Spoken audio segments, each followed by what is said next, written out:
Hello everyone, so this will be the explanation video for the 780 block 7x7 seamless funnel door, which is Slimeblockless, and it holds for the smallest Slimeblockless record, and it's created by me and Amajo009.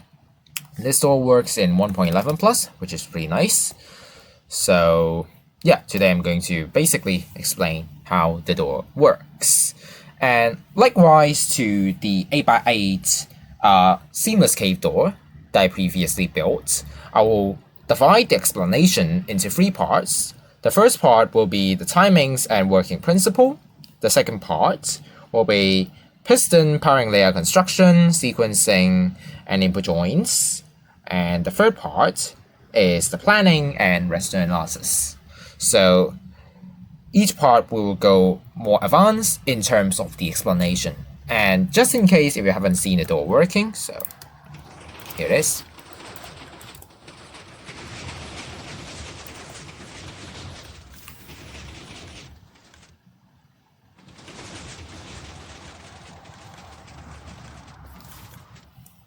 And the opening.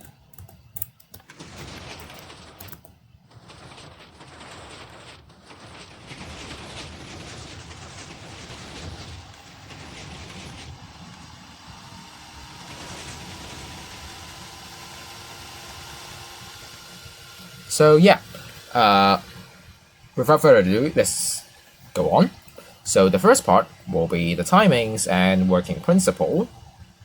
The main questions I'm going to answer in this section is how does the door work?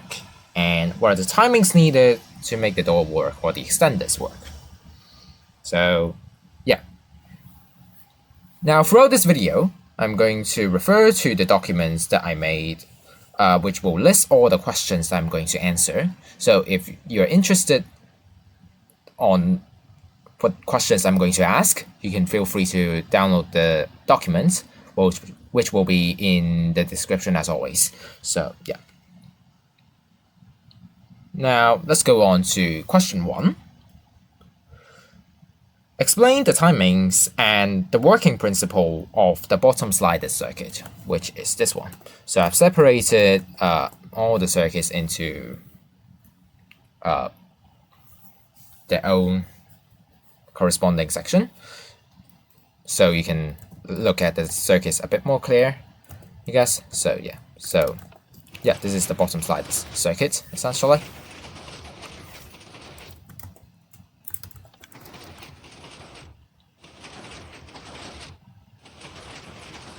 So yeah. And for the bottom slider circuit, the main character is the doubles, of course. Now, we use sliders because it can help us to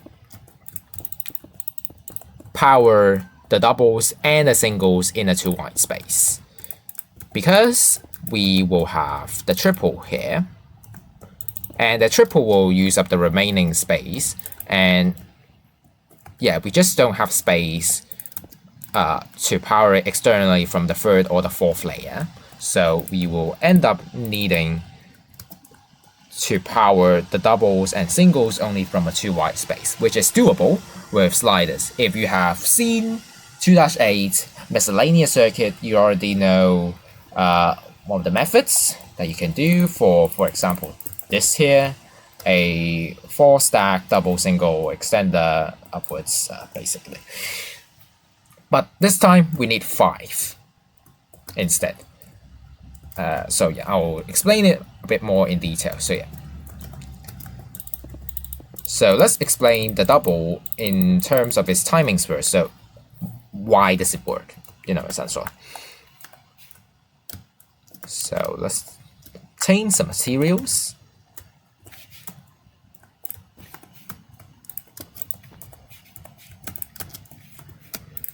So the timings of the bottom double is essentially just this. So it extends, retracts, extends, and retracts. But then why does it work? And why the extra 2 ticks?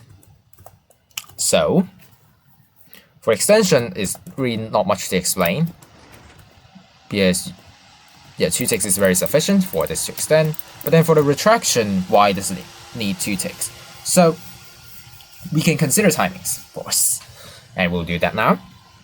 So let's say when this observer activates is time 0. So what happens is that this piston is powered from 0 to 1. And then this piston, of course, will retract from time 1, or 2 game ticks if you like to count in game ticks. I'll try to include game ticks counting as well. So it will retract at 1 or 2 game ticks.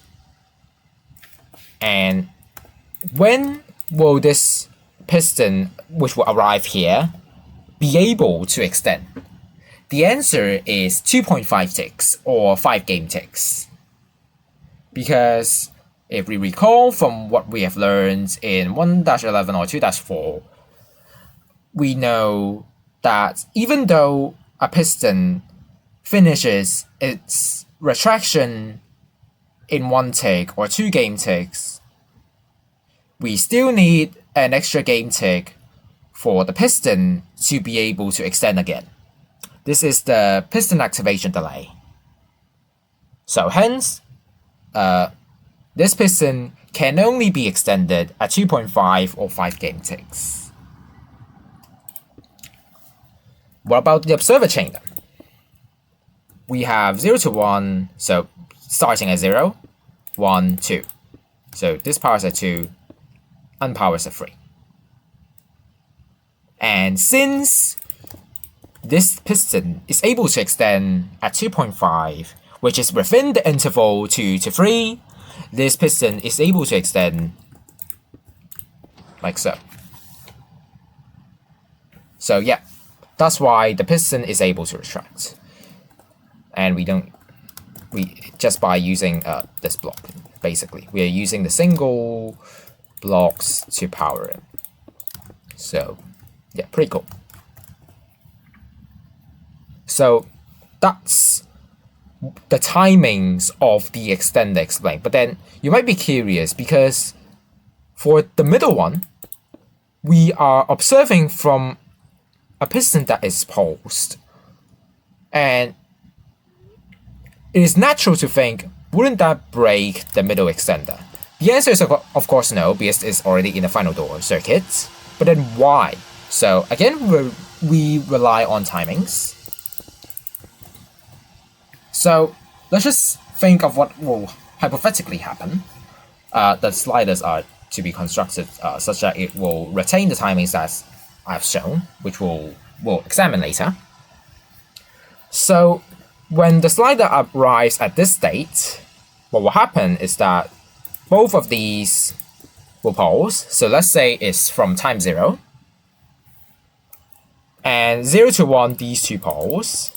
And since this observer is observing from a piston base, it will also power from 2 to 3, right? Then what about this piston here? This piston is also powered from 2 to 3.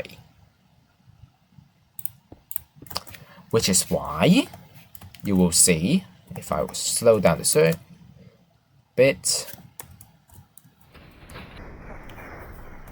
So you see, these two pistons are actually in sync because they both power from 2 to 3.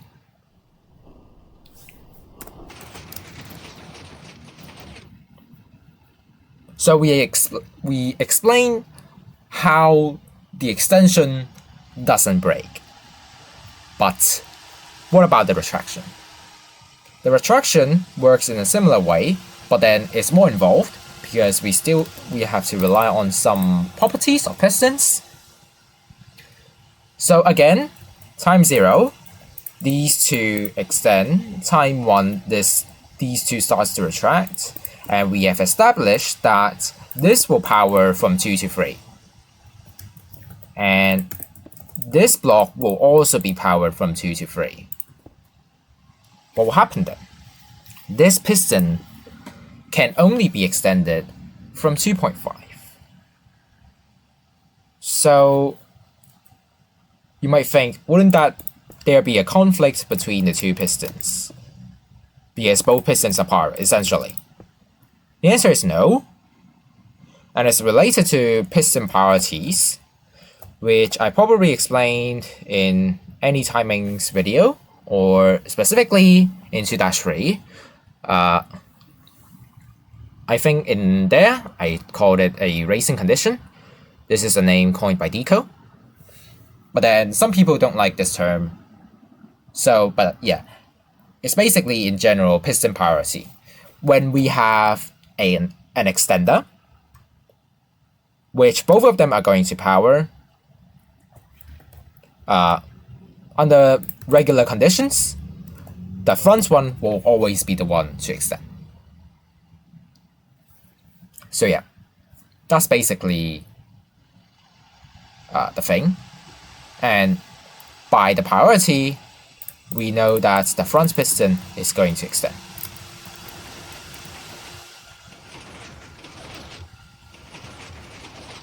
So yeah, that's basically that. Now, we will examine if the timings are true. Just now we've said, it needs to be a 2-tick delay between the bottom ones and the top ones. So what happens essentially is that there's this observer goes to the hopper, this observer powers this. So 0, this is time 0, 1, 2. So this powers at 0, this powers at 2. Cool, it works. What about this side then? This side, this will be received from this hopper here. This observer powers a barrier block, which will be a door frame block actually. We have 1, 2, 3 observers to the piston, and on the other hand 1, 2, 3, 4, 5 for these two pistons. We are concerned on this one only. So 3 and 5, this is a 2-tick or 4-game tick delay in between, so this works. And yeah. And now for the singles, you might notice that we have this hopper timer thing here. It's important, and it might be seen very easily, because we're relying on these 5 door blocks to power the 5 doubles. So we need the blocks to be present when the doubles get fired, right? So essentially, what happens is that during the closing, we need to fire the doubles first via this block here, and then retract it before we can even power the singles. But for the opening, we do the reverse, because we cannot power the doubles now, so we need to retract singles first to have the block be here before we can do the doubles. Which is why we need an ABBA circuit. And the ABBA circuit can be done by a hopper timer.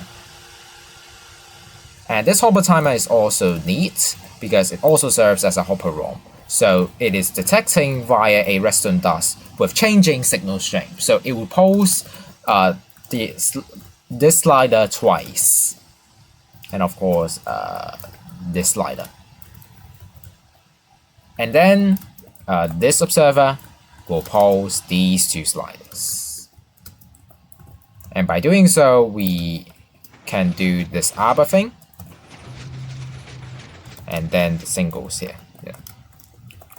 And for the opening, we can see the reverse happening. So yeah, that's basically that. And just if you're curious on how the returning works, it's quite simple. So we have this redstone block which will leave. Oh, this is another thing. But then, yeah, anyway. It should be back to here. We have this observer powering this hopper. 3 tick to here, 5 ticks to here. And yeah, basically it works. And also for the singles, it's required that they both power simultaneously. So this is also simultaneous. And so yeah, that's basically how the bottom sliders work in this case. And now comes to the second question. How are the two side front sliders in sync when pushed upwards? So what I mean is, how are this piston and this piston in sync, which we see here and here. So with that, we rely on timings again. So let's see. Oh, it powers it here. So let's say the time powering this piston is 0. So we have 1, 2. This is a toggle. So we only consider the second time when this observer goes back. So 1, 2. This is 3 ticks. So 5, 6. 6 ticks or 12 game ticks from this piston. This will extend. Okay, let's see on the other side. We have 1, 2, or no, not from here. We have this will instantly retract because the redstone block is leaving. So this is 2, 4, because it is extending. 5, 6. So 6 equals 6, we're good. It's in sync. And you can even see here. Yep.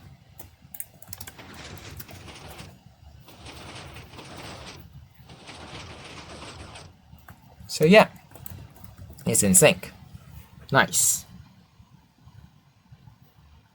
And that's the second question answered. We go to the third question. Explain the working principle of the top slider circuit. Again, if you have seen 2-8 miscellaneous circuits, you would have already known that this is just a variant from the top double single slider circuit thing, developed by New York MC and me, essentially. But then, if you haven't seen it, let's just see how it works first. Does that do? No, it doesn't. So, redstone block will do.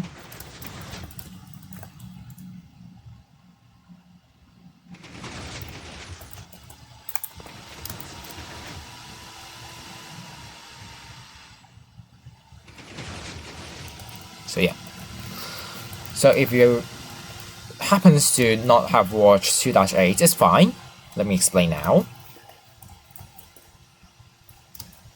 Let me see which one will be good for me.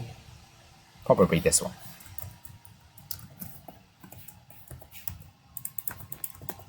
So we'll build some additional circuits.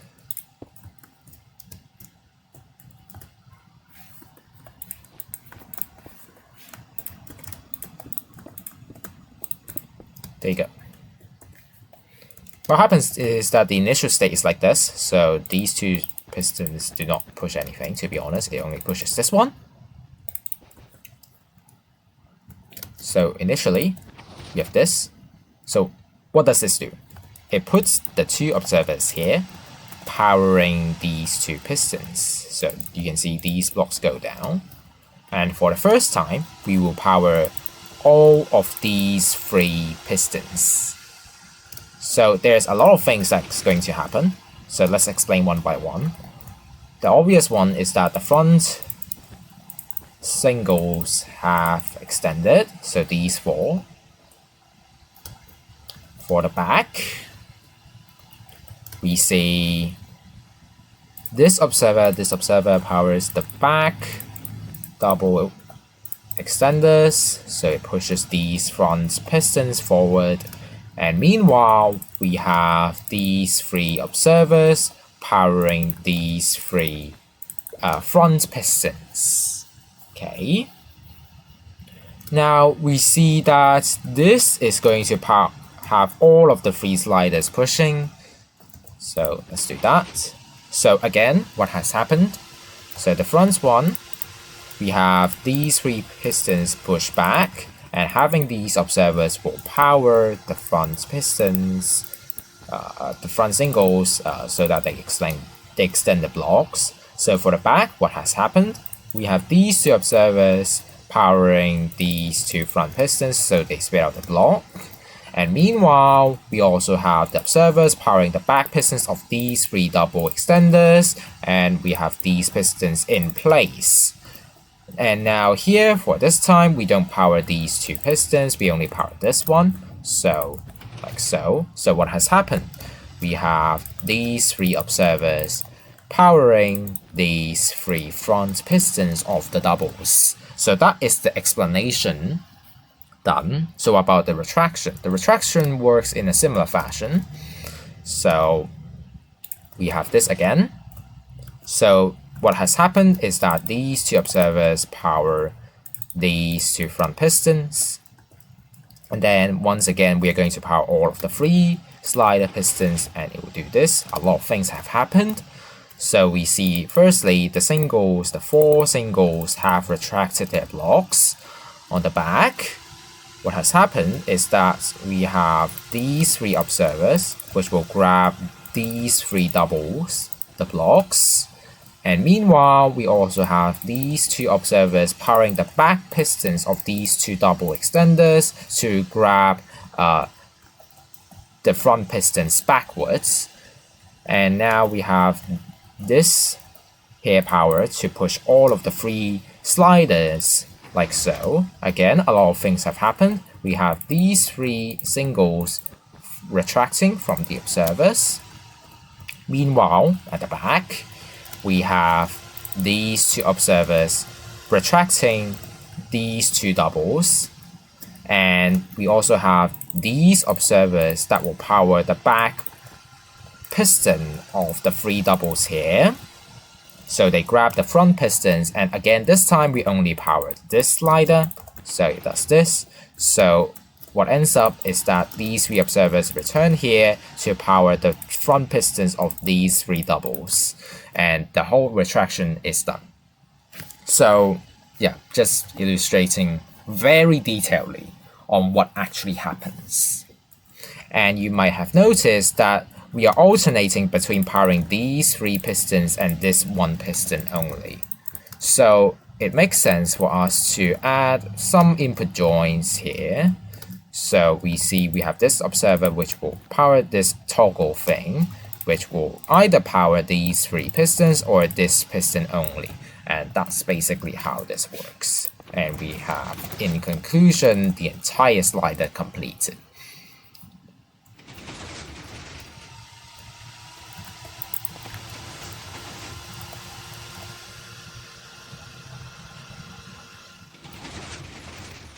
There we go.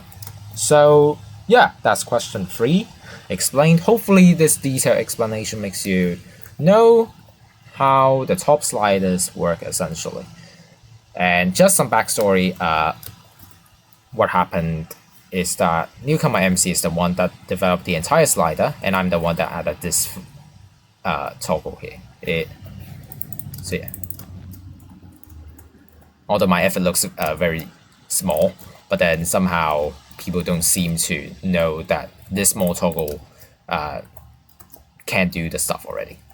And also the original variant is we have this here instead of having this piston here, which will push the single here. I'll explain why it's here a bit later, but then essentially the normal variant is that we will have this, and then here if we need to power the single, we will just have the redstone dust here, observer, which will power this single here. This is the original variant, but then for this door, we need to have the top single push this down and not have it here. So yeah. Okay, so while we are at the top sliders, let's explain the 4th question.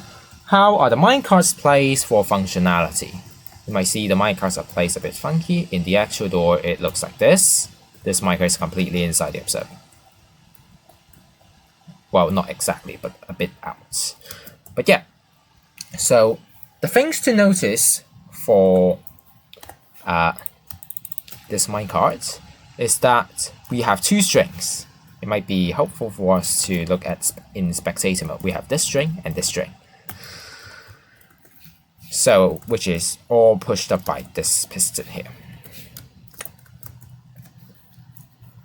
So, what happened is that we obviously need two minecarts since this observer would prevent the push up of the minecarts. So, okay, we need two minecarts. But then, what now? We have this minecart here, which will be inside this piston, facing downwards. And if you push this minecart too far into this direction, when this piston powers, it will actually pull the minecart up. And since we want both of these two strings to be in sync, we can't have that. So what we need is that we need to position the minecart somehow in a position that will not be pulled by this piston. And the answer is actually quite simple. We just push it into a chest. And the chest has enough hitbox such that the string will detect the minecart, and at the same time the piston won't be able to pull the minecart upwards.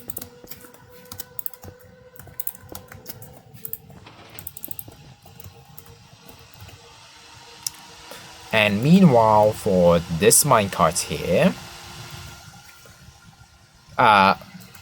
we can do floats, but then floats in 1.11 plus is a bit more involved. So we instead go for an easy alternative, which is that for a minecart, it has a square hitbox, but not 1 by 1. It's 0.98 times 0.98. So we use the 0.01 space, which is a little bit here. If you see, just a very small pixel here. So we use this 0.01 space. We use this 0.01 space to push this minecart a bit into here, such that it can be pushed by this piston. So yeah. Now it's important for us to position the minecart with these two minecarts facing the same direction. Otherwise, it will create a conflict and these two minecarts will nudge each other out, which is not what we want. So yeah, back to the 0.01 hitbox. We essentially, it might be helpful for us to look at this.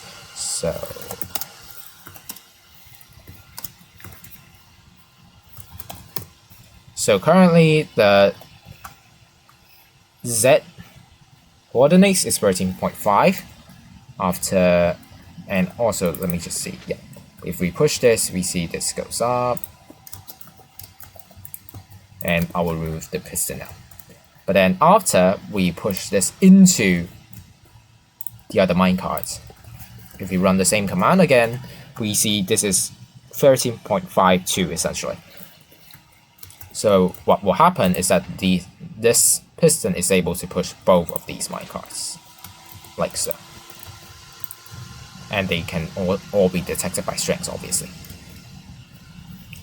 So yeah, not that complicated for minecart placement, for entity placement in general. But then, yeah, just some nice usage of the entity properties of a minecart, essentially. So yeah, so that's question 4 explained. Moving on to question 5, we will explain the timings and the working principle of the side circuit, which is quite a bit involved, just to say, because there's a lot of things that we need to No. But we'll go through. Okay. So let's just illustrate what has to happen for the sides. So there's a lot of components here. So we have this slider, which will do this stuff, and all of the triples will extend. And now this piston is automatically pushed by this here. We need to push this back down because we need to have the observers go back and have these grab the blocks, while this will also power these pistons. And then we can push the slide back down now.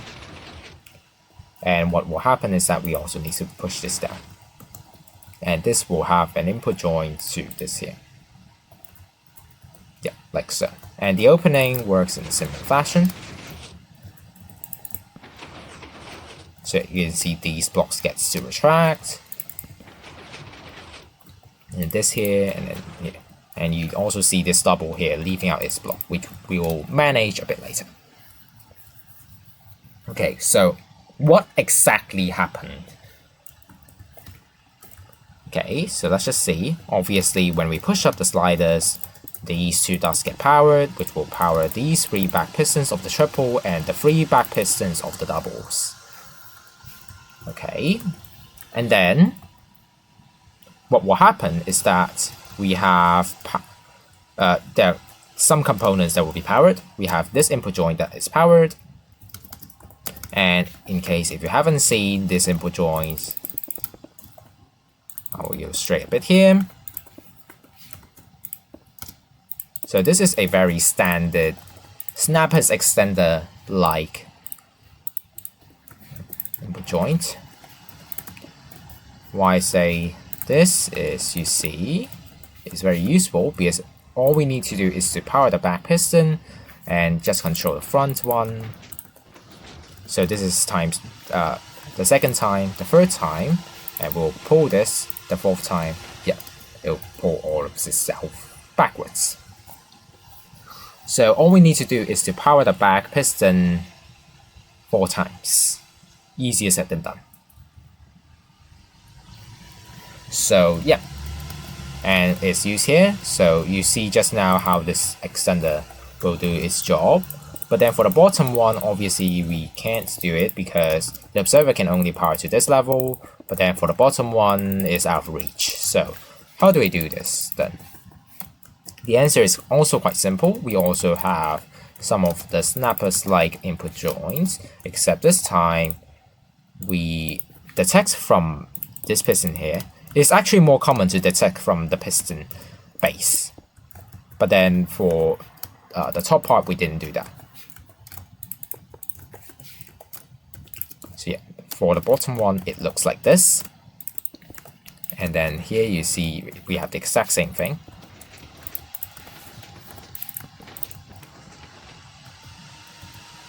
And now you see that this here actually doesn't retract, and that's because of this thing, which I'll explain a bit later. So yeah, so for the top, this will do the input joint thing. The bottom, it will also do its input joint thing, which will help to extend the pistons, you know. So just for better illustration, we will, it looks like this. And then what also happened is this 2-tick down here, powering 3 observers, go to here, push this thing upwards. So what does this thing do? The first thing it does is it pushes these 2 observers to the front, such that it will power these front pistons. And for the sake of time, I'll just consider it as retracted. So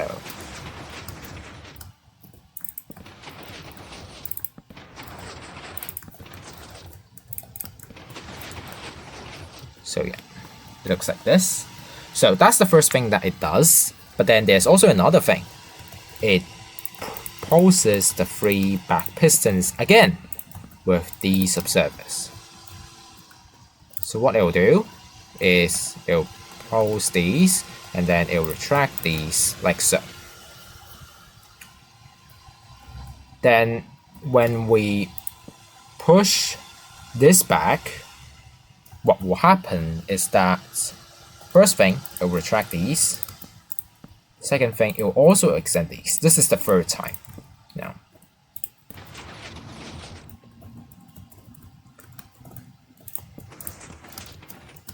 And then what you see that is that this observer will power a 4-tick repeater, have this piston push up, and then have these grab. And meanwhile, these observers will pulse the front pistons such that they extend like this, and they'll grab the blocks. And finally here, this slider will power these, thus powering these the fourth time. And this will obviously retract the entire stack, and besides this piston only, which will manage by this here, because this actually push up, so this will retract, and then this push down, and basically completing a lot of other stuff. So, yeah, so that's the triples explained, I guess. But then you also need to explain some other niche components. So there are a lot of components here. So I have only explained how the triple works, not even the others. So let's just see how the others work. So let's look at the doubles first. The doubles, the layout.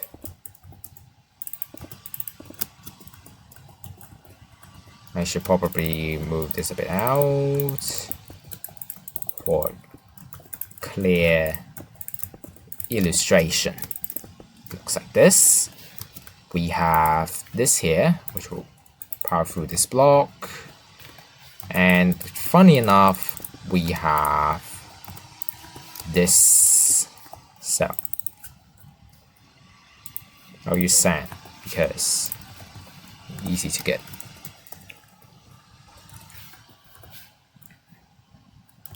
So what happened is that for the top one, it's actually quite simple. We just power this, and then we just power this here, and this will obviously quasi-power this piston here. Then the retraction, we'll explain a bit more later. But then for the bottom one, we'll do this, and then we will have, this might be better for us to include the input joints like so. It looks like this.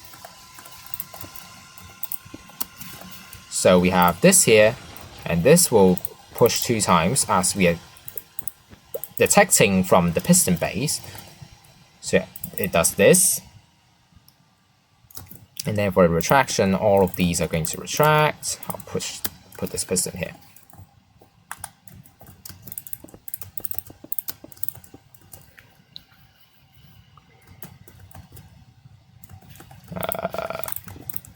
Should be like this. So this retracts, and it'll actually do this.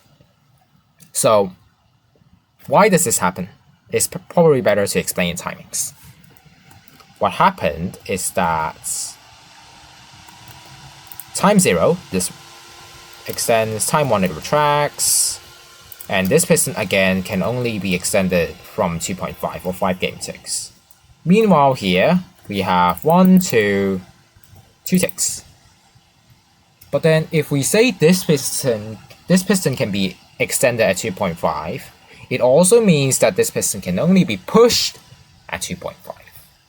But then this is too early, it's 2. So this piston cannot be pushed the first time. But the second time is 4 ticks. Obviously it can push already. So this is the reason why this piston push once, not twice. And it's intended. Because we will have, let's say, this here, and since this push, so we have this middle piston that will retract this, and then once we push this down, we will also have this piston that will retract. We'll deal with the top one a bit later. Again. So yeah. So that's how the doubles work, essentially. And now referring back to this piston here, it's actually placed here. So for the retraction, this piston will push once, such that the sand is at this block here, and then the observer will power this piston, and hence this will get its retraction actually. So yeah, we don't have to worry about it. So yeah, that's the double, and this thing explained a bit. But then there's actually some niche thing. We can't power this too early. The reason is because we have this observer here which will power this block, which, if you see, can actually butt power this piston via this block, and it gets updated by this piston. And that's bad news. We need to make it such that this doesn't happen. So let's just examine how it is done to make sure this doesn't break the door. We have time 0, this powers. So we have 1, 2, 3, 4. We have 4 ticks or 8 game ticks that this will extend. Meanwhile, we have here 1, 2, 3, 4. Oh wait, it's also 4, right? This is 4 or 8 game ticks. So these two pistons, this one and this one, they power at the same time. That sounds like a conflict, right? Because it can be either this piston that powers or this piston that powers. But then in reality, it will always be the case that this piston powers first. The reason is very simple, is because this observer is powering this piston via quasi. So what happened is that we need a piston update to update this piston, which will create a piston update delay. Some people like to call it microticks. So yeah, whatever you like to call it, is essentially creates a delay within the same tick. And meanwhile, for this piston, it doesn't have the delay because it is directly powered from an observer. So there is 0 piston delay for this piston here, but there is 1 piston delay for this piston here. And it will always be the case that this piston gets to power first. And that's why it doesn't break, even though they're powered at the same time. So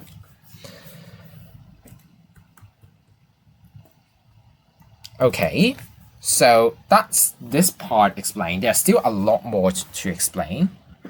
Well, not by much, but then there's still a bit, which is how does this grab its block? So this is very simple. This observer obviously powers this, right? But then for this piston here, it's a bit more sketchy. It is actually butt powered from here.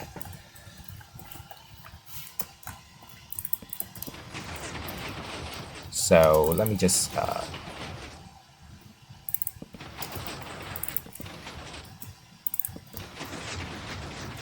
okay, so we have this position here, and then now we're going to power this, right? So let's consider when the observer powers after it pushed down, it's time 0. Okay. So these will retract, we don't have to consider its timings. So time 0, this powers, right? So 1, 2, 3, 4. Okay, we just remember this. It'll be useful later. Maybe. So yeah. Anyways. Okay, anyway. So we have 4 ticks here. So because when this powers is time 0. So 4 ticks. This observer will be here. 4 ticks, this push up. This will power from 6 to 7. Right? Yeah. 6 to 7. So what made this piston get updated?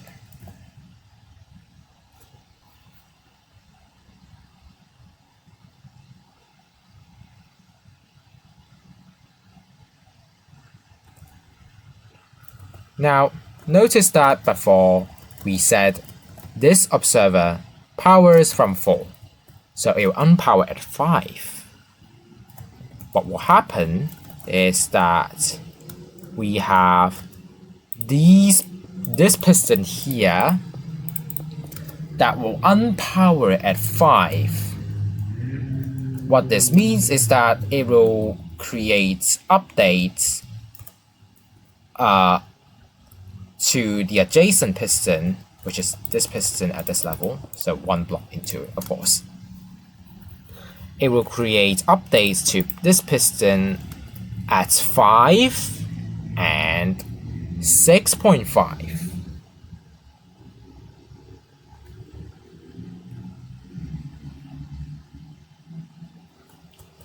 Since this is 6 to 7, 6.5 is within the interval, and also in addition, for a small detail, this piston will arrive here at 5, and it can be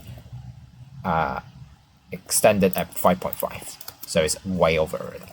So this observer powers from 6 to 7. This piston receives an update at 6.5. So hence we have this be able to be updated.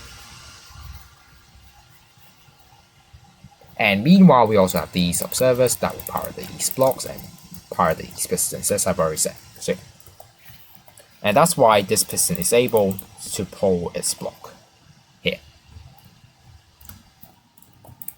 And yeah. And now, finally, we talk about this piston here. So, this piston actually doesn't get directly powered. It gets powered from this observer here when it gets pushed down. Powers faster.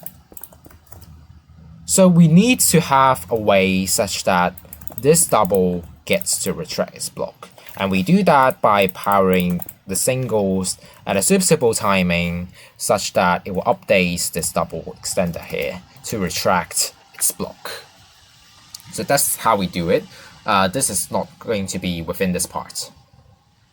But yeah, essentially the working principle is we will just have the single that will update the double. So yeah. So yay, we explained the sides thoroughly on how it works and some specific timings to make sure that it works.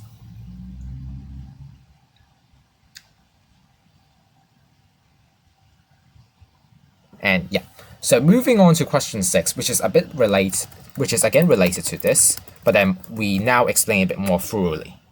So how do the side singles help the top side double extender, and what are the implied timings restriction? Alright, I can remove these, I think.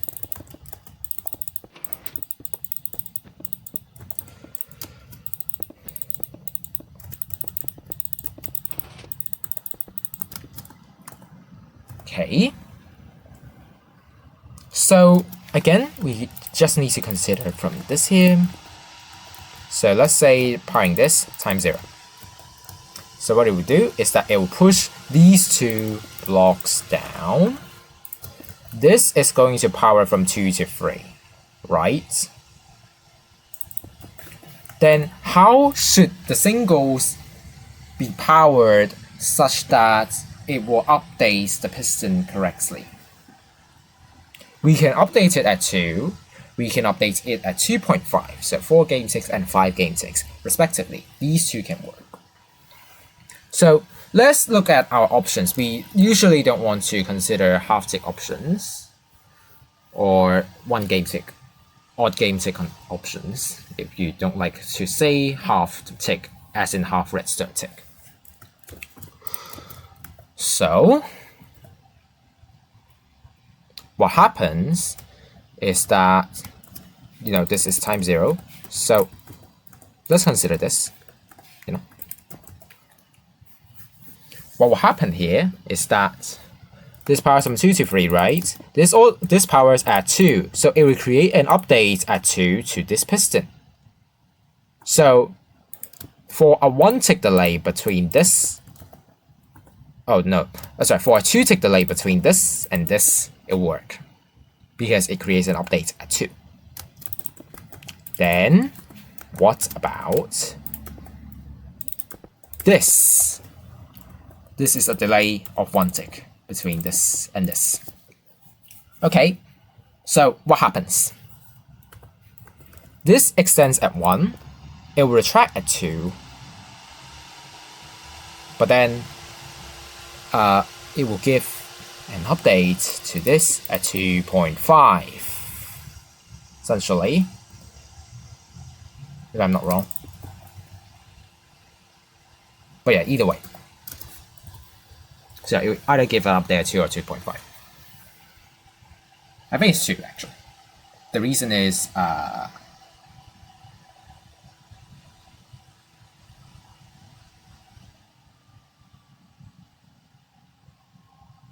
it should be 2. Sorry for my mistake, but yeah, essentially because this is from 1 to 2, and of course when we retract this piston, it will update this piston, right? So it will update at 2 anyways. So yeah, it will always be 2. So yeah. So the implied timings restriction for this piston will be either 1 tick from this or 2 ticks from this. And in the actual door, for both of them, we use 2 ticks, this variant, where this is similar. So we don't use the 1 tick delay, we use 2 ticks instead. But either way. So that's how it's done. And question 6 answered. So now we will move on to question 7, which is to explain the working principle of the bottom folded triple. So again, we can see how it works, I guess.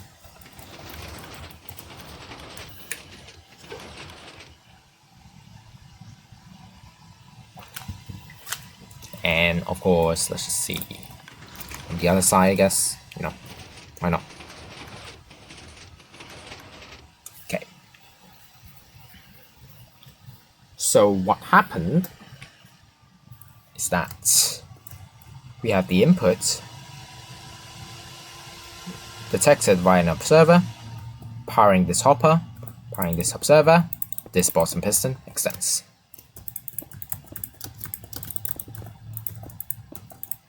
So if we just build a separate layout for this, so what happened is that this extends. And it also, of course, powers a redstone lamp here, goes through these 4 observers, powers this here, which will do this. This piston actually won't even extend because 1 tick after, we are powering this block with update from this piston such that the bottom one will push the entire thing upwards.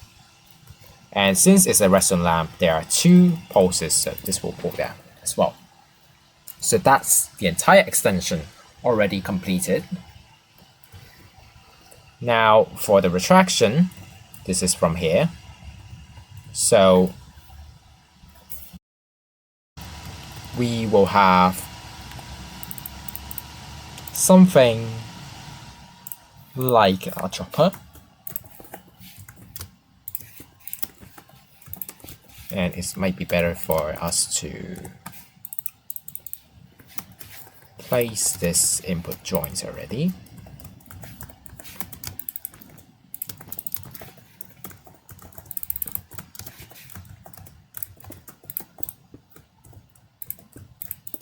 Which, what it will do is this. And this will actually grab the block. Of course, we see it extend. And it might be interesting to see why it's a 4 tick and why this extends without this retracting. So let's go back to this position.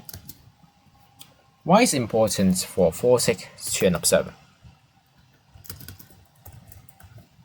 The reason is because we are pushing this observer to here instead of this already being retracted, which is a difference. Let's see. Time 0, the first pulse. Time 1, this extends. So this powers from 1 to 2. 1 to 2, or 2 game ticks with 4 game ticks. But then we have this here, which powers from 2 to 3, or 4 to 6 game ticks. What ends up happening is that this piston powers for 2 ticks, or 4 game ticks. From 1 to 3, if you like game ticks, 2 to 6 game ticks. And we need to retract this piston after extended, right? So if it's power from 1 to 3, it unpowers at 3, so it can only be grabbed at 4.5.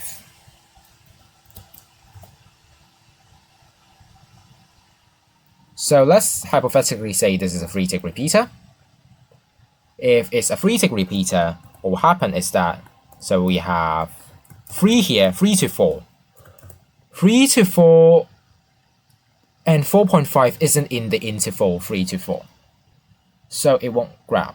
But then if this is a 4 tick instead, so this powers from 4 to 5. And 4 to 5, we have 4.5. 4.5 is within the interval 4 to 5. So that's why this can grab. And it's important for us to have a 4 tick here. Okay. Now what happens to this block then? How does this piston grab the block without the bottom grabbing it? We'll see. So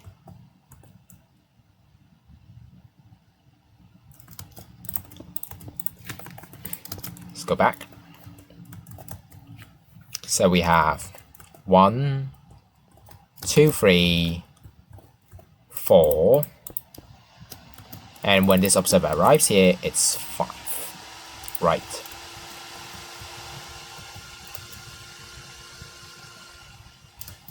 So 5 to 6.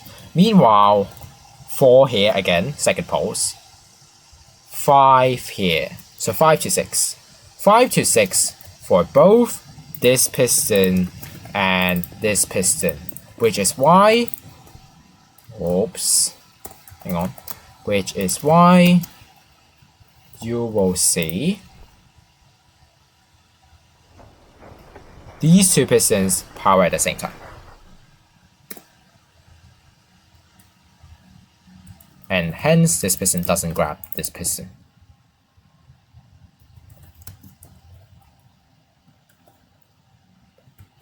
And to retract this extender completely, we can still make use of this dropper, but then we don't want to power this piston again.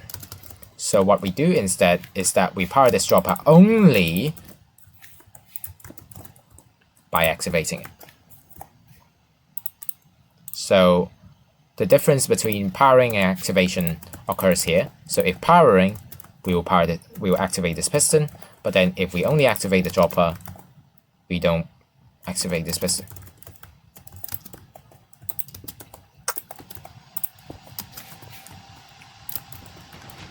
And all we need is a redstone lamp to make it grab its block.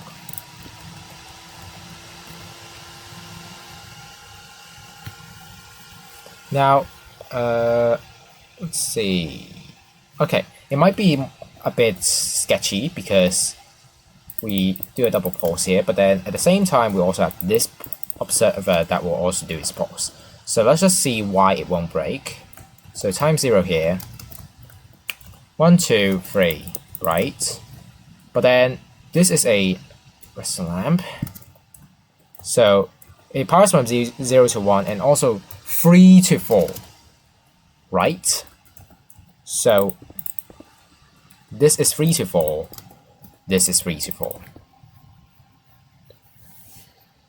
And if you're unsure which piston is going to power first, just notice that again, this is just piston priorities. The front one will always extend. So it will always be the front one that gets the retracted. So yeah.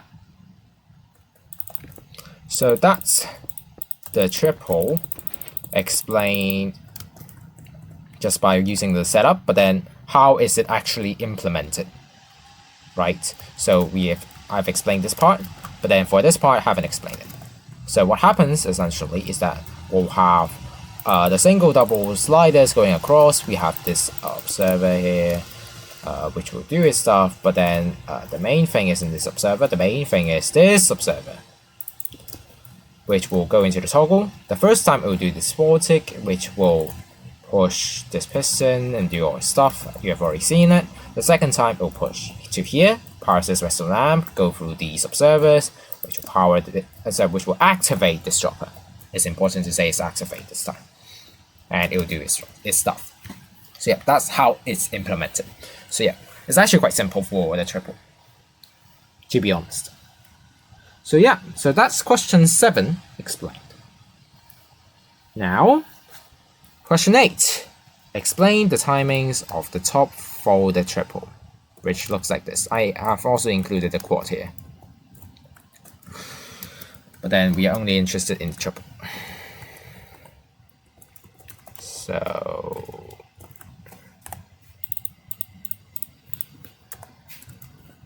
you can see how it works first.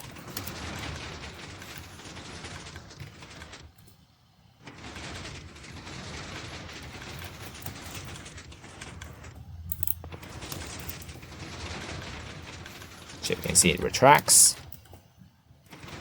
and it does some funky moves. So it might be helpful for us to explain using this setup, which I've already built here.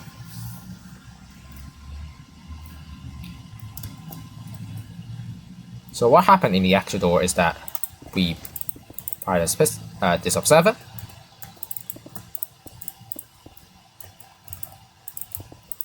We do this, and then we power this. And now, here comes the hard part. We need to power this piston to retract it. We cannot power this because that will just, do the reverse. We cannot power this, or can we? We actually can. But then we need to power it at a specific timing. And meanwhile, can we also power from here? We can, but then it also has to be a specific timing. It needs to be done such that after this piston retracts from this observer here, or I should say from this observer, we need 2 ticks for either this or this observer powers this piston such that it will grab this. And in the actual door, we actually rely on this input instead of this one. And then, yeah.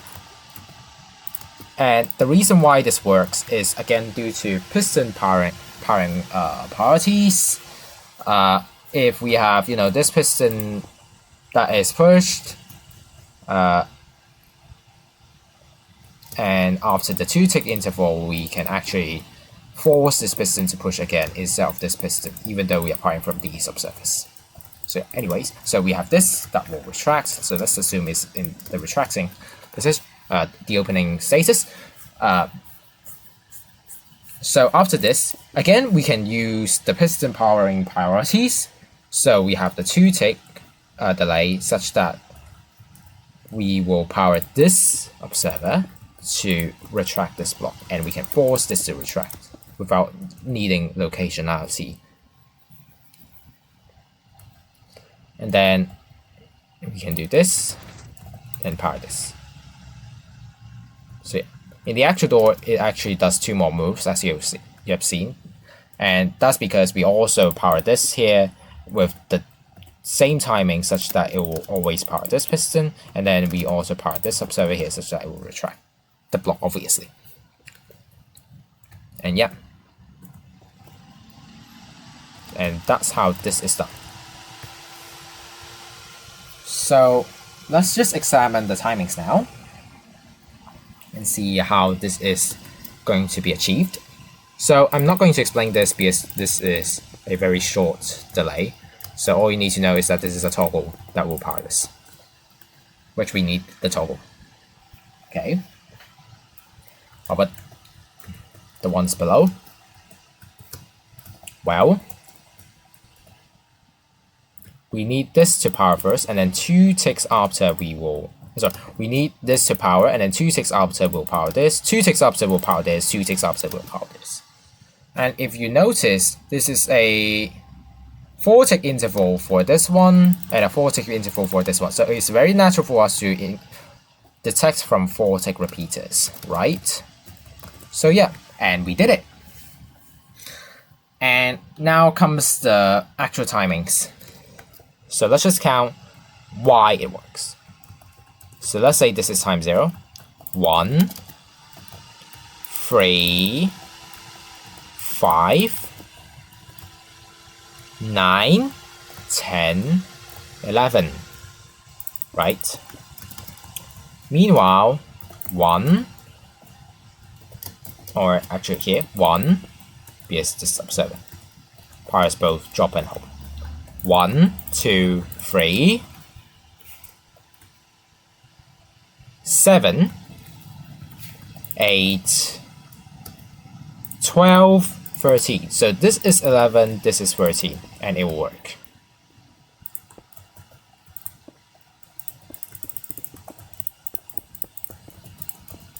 And it is equivalent to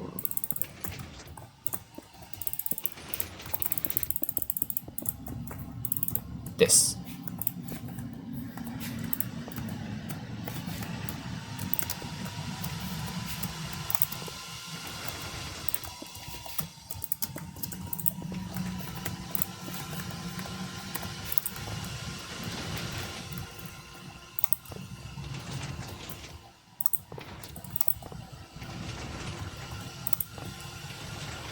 Yeah, like so. So yeah, that's how the forward triple works in terms of its timings. So yeah. So that's question 8 explained. So question 9, explain the working principle of the top folded quad. So this is the setup we are going to use, and it will be helpful to consider from here.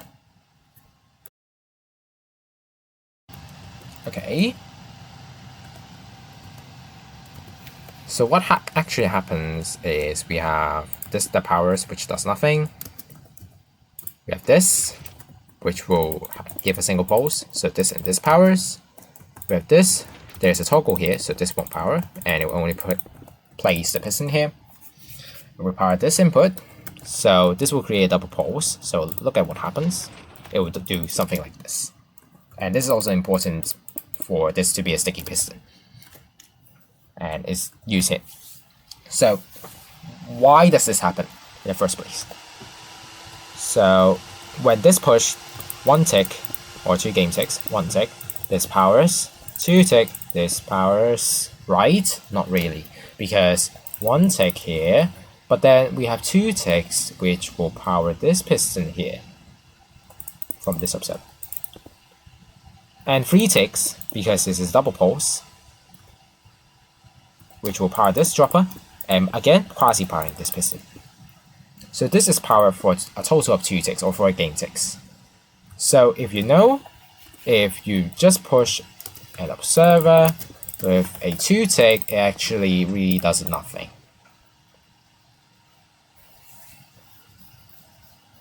Essentially.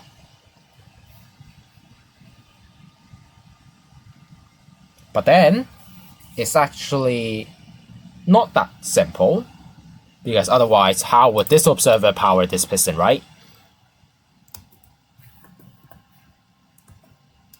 So back when we have this 1 tick here, it actually already detects this dropper.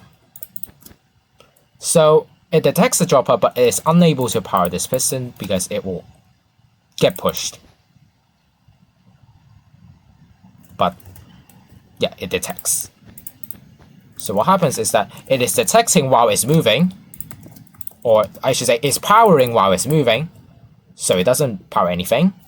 But then after it is retracted, it will power this piston. So yeah, that's how it works essentially. And then again, we'll power this input. This only gives a single pulse, so this will retract. We power this input. This time this grabs here, and the toggle will grab this, which actually does nothing. And then we will do some redundant things like this, just does nothing. And now we will get this observer into here, do a double pulse such that, you know, this will extend and retract this observer, which will power this piston. So let's just save time to say this is retracting. And we don't actually have to grab here, because what we can do instead is we can power this input, which will push this observer into here. So this piston is not to grab this observer at this status, it is to grab the observer from the status I previously mentioned from this double pulse thing.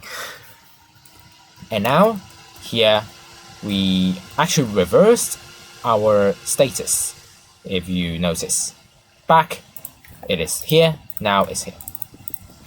So let's just see the difference it will make. So this is single pulse, which will obviously do this stuff, powers this, observer, powers this. And then a double pulse, what it will do? It will do this.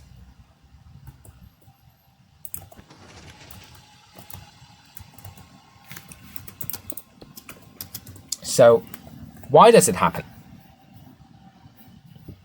So it's a double pulse, and obviously the double pulse will get this piston to grab. Meanwhile, when this piston retracts this piston, it also updates this piston, which is quasi-powered by this observer via this block. And that's why you see this, it is updated and it also grabs. And it's also important for us to have this as a dropper, or as a solid block essentially, because if we were to just, you know, have something like this, and then perhaps maybe a double pulse. I'm not sure if this works. Yeah, you see, this piston is unable to grab this piston. The reason is also not that complicated. It's because this piston does not get updated from anywhere. It can only get updated by itself, which is after 1.5 ticks or 3 game ticks. And that extra half game tick, extra half tick or extra 1 game tick is the cause such that it can grab this piston. Had it not have the extra game tick, it will not be able to grab this piston. So yeah, that's basically that. And then we will have this that will grab all of stuff, but then, oh, this block is left here, so we need to do this thing, which is, you can see the basis of this is essentially a single double pulse thing, and then this will control a double extender. This is actually a double extender, like so. So yeah, that's the basis of this thing, and then it's just added other inputs such that it will work as a quad. And how do we actually implement this? Well, we have this input.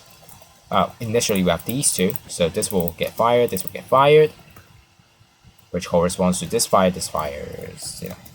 And then we need to get this, which will have the transmitter from here, which will go through this observer here. This goes to update this burnout, have a redstone lamp, goes observer, powers the input. And then after this, we will need to power this input twice. So we have a bunch of stuff. We have detector from this string to this observer goes to the top, and then we have this to this vortex here. This vortex will go to this observer, going to this dropper hopper with an item, and to this comparator such that I would do this. And it's important that it's a vortex repeater even. The reason is because at here we need a 6 tick interval or 12 game tick interval. And this gives us, I think, 14 ticks if I'm not wrong. But then it gives sufficient delay. So even though there's one item here, because it's a 4 tick, this dropper hopper actually will power longer, essentially.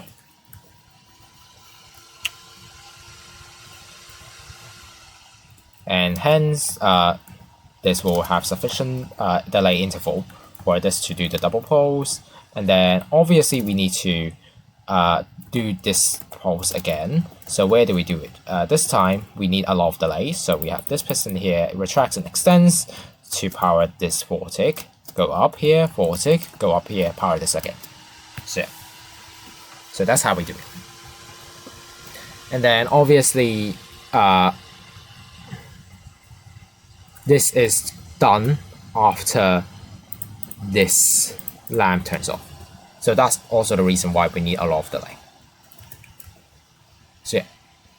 And then everything repeats because this string will go down and all of the things that happened just now will happen again. And we will complete our entire quad. So yeah, that's basically the quad working principle, and I guess also some insights of the timings. So that's question number 9.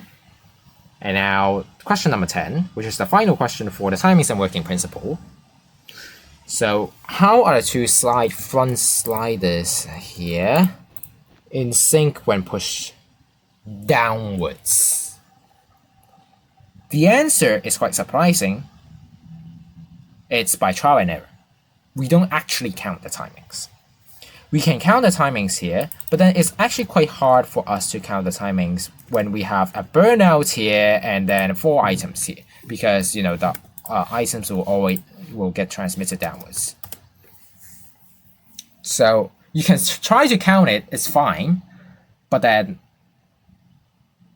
it's probably more costly to count it. So what we do instead, when we actually wire the door, this is actually a skill, is that so this is an observer, so this powers at this time.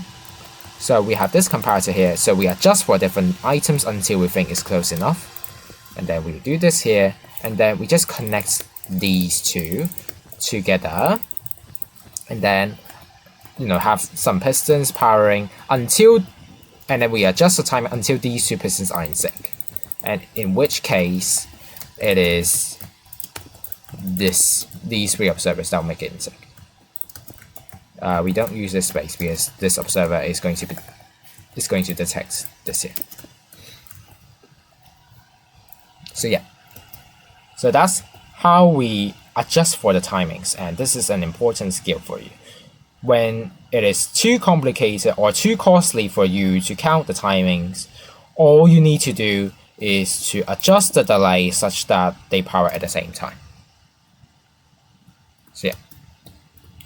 And also it's important to mention that sync is not an absolute necessity, but then it's good for things to be in sync at least. So that's why we did it. So yeah. So that's question 10 explained, and congratulations! We have explained all of the timings and working principle questions, and we'll move on to the second part, which is the piston powering layout construction, sequencing, and input joints. So, okay. Give me a second.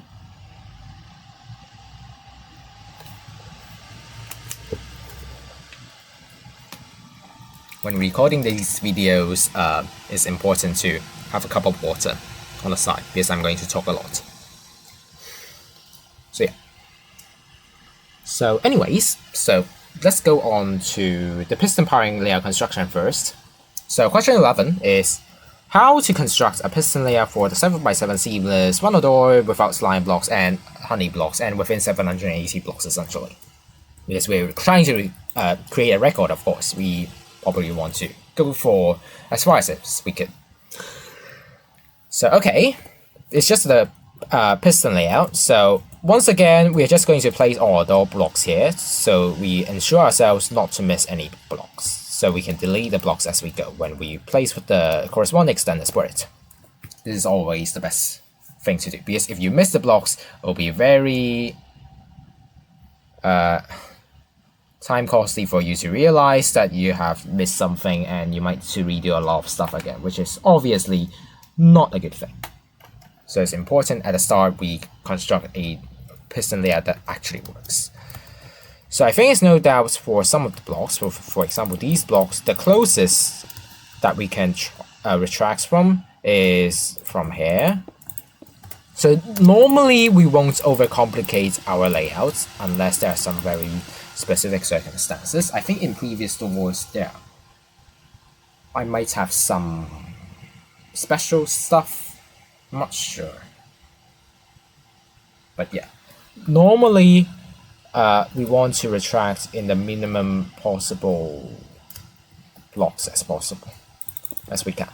So from this principle, I forgot what it's called actually, we can know that we will have these 5 singles, those 3 doubles, and this triple to be retracted. And I'll just do a normal triple here first. I will later tell you how to actually compact it. Same for the bottom.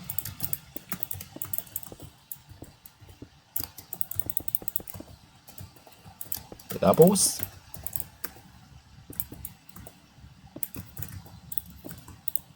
Oops. And the triple.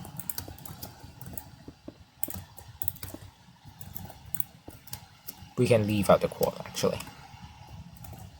The sides are the same.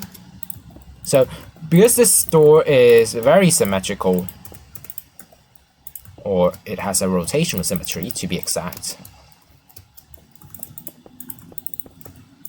so we can do this for all of the 4 sides.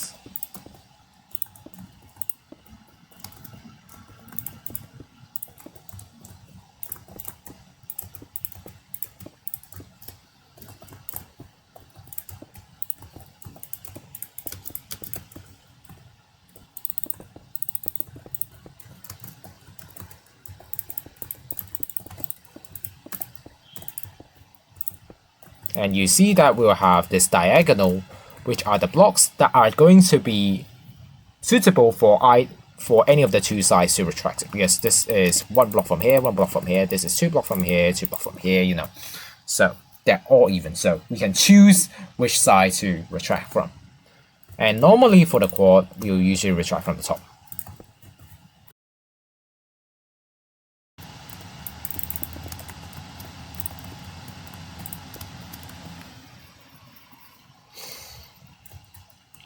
So we are left with this, right?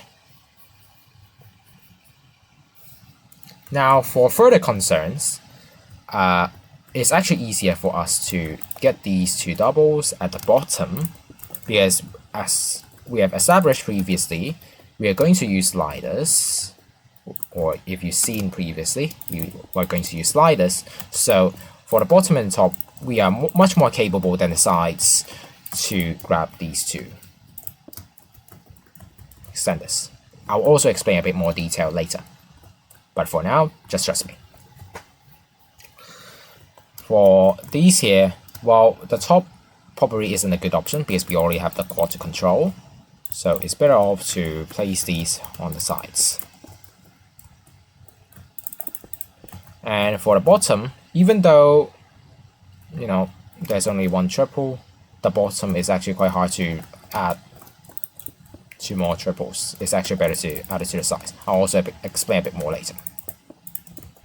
So yeah, And now we have these corner blocks. Corner blocks are usually the last one that I decide. They might be undecided until a very late stage, to be honest, and it's especially true for this piston here. Not this piston though. But then it's decided that we will have these two on top and these two at the bottom. Or actually, here we have this on the side as well. Yeah, it looks like this actually. But then, anyways, you can just place it from in some other orientation, and it will also work. But then for the actual door, it works like this. And now we try to compact it to the 780 block variant. So we can probably compact this. You know, how to compact this is by full concept. So I'll just put this here, and then for the triple, it's the same. You can also put this on the other side if you want to, but then the actual door is done like this for a certain reason. The reason isn't strong, but then in the actual door we did like this. So the bottom, again, full concept, we just have this. And obviously we need some observers, and this time we are going to use a normal piston here. Previously, I think I used a sticky piston here, but that's for another sequence. So, yeah. And yeah. So that's basically that. And if you see these observers, they're actually part of the powering layout. So we go on to question 12. So just a continuation from question 11, which is how to construct a powering layout based on the piston layout. So we have these observers already in place here. This observer. So for the sides, it's very normal for us to do this because we need to power the triples here. So this can be pushed with the blocks here to power these. So yeah, very nice. But then we also, of course, need to retract the blocks because they're here. So what we did in this door is we do this, then do this. And as I've already explained in the timing section, this piston actually can be retracted from this observer here. So, but for this one, we just power it directly.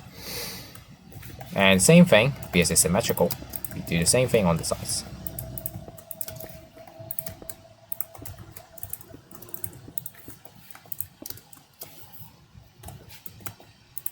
And obviously you can switch out between this bottom and the top to be flipped. But then here we actually do it like this.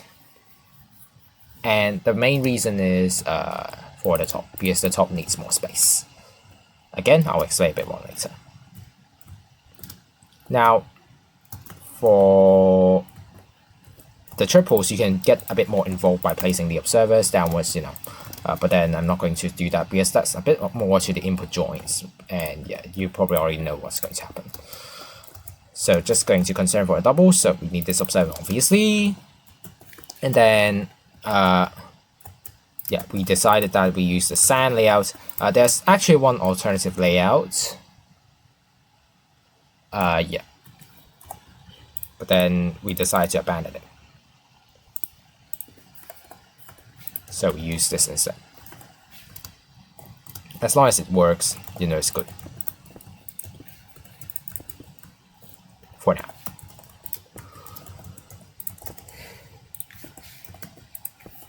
So yeah, like this. But then you might see a problem. Is that we have 5 stack doubles here. We have 5 stack doubles here. How are we even going to power the front doubles at this location, for example? And the answer is to not use this layout, but to create sliders like these as established from 2-8. So yeah, I'm not going to modify it, but then you can already see this is how we are going to actually do it. So yeah, this is the top. So yeah, so that's question 12 explained.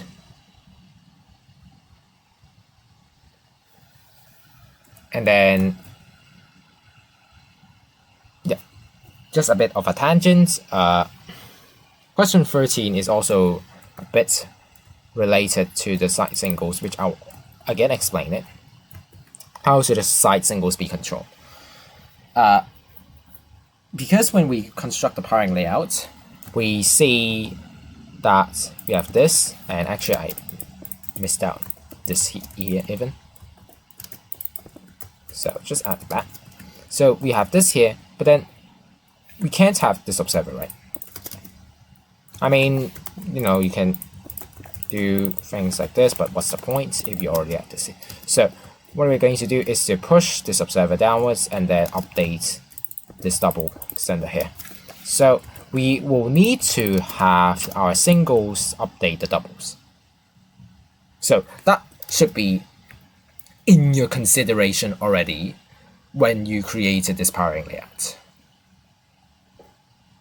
So when you create a powering layout, you should also think how you're going to control your pistons. So yeah, we are looking at from the point of view when we are initially creating the layout for this.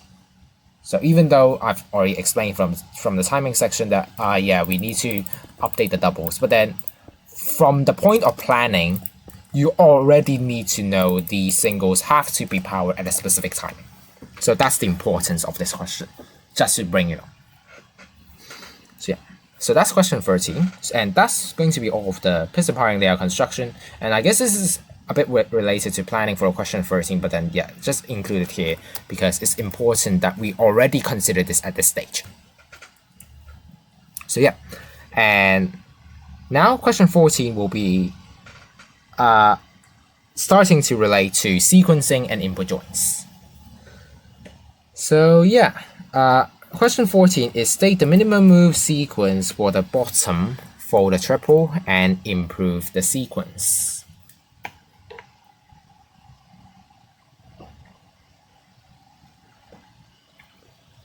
Okay, so I've already labeled the inputs. It's important for you to label the inputs as well.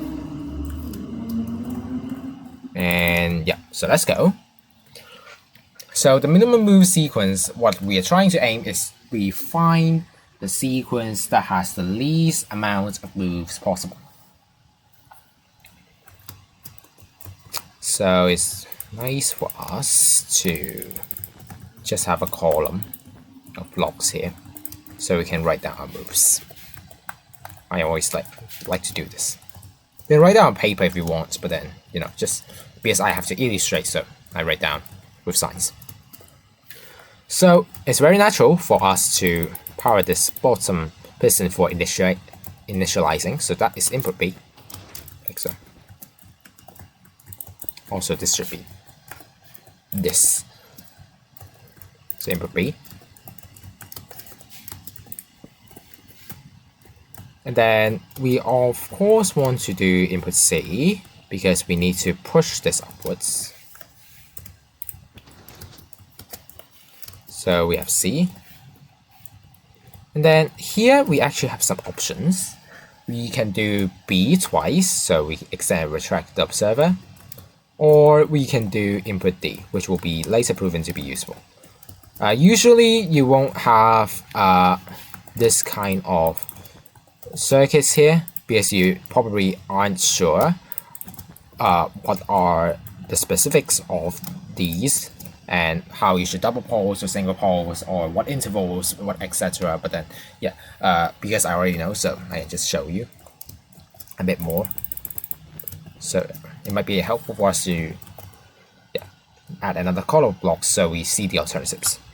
So we can either do B, or we could do D at this point. You usually just write it as B, probably, when you're starting out with the sequencing. So okay, we do this, and then we do A. A is connected to the Fortic, but then you probably won't know it's connected to a Fortic at this point. So we say AA, although this is actually already a Fortic. So A 2 times A will do this.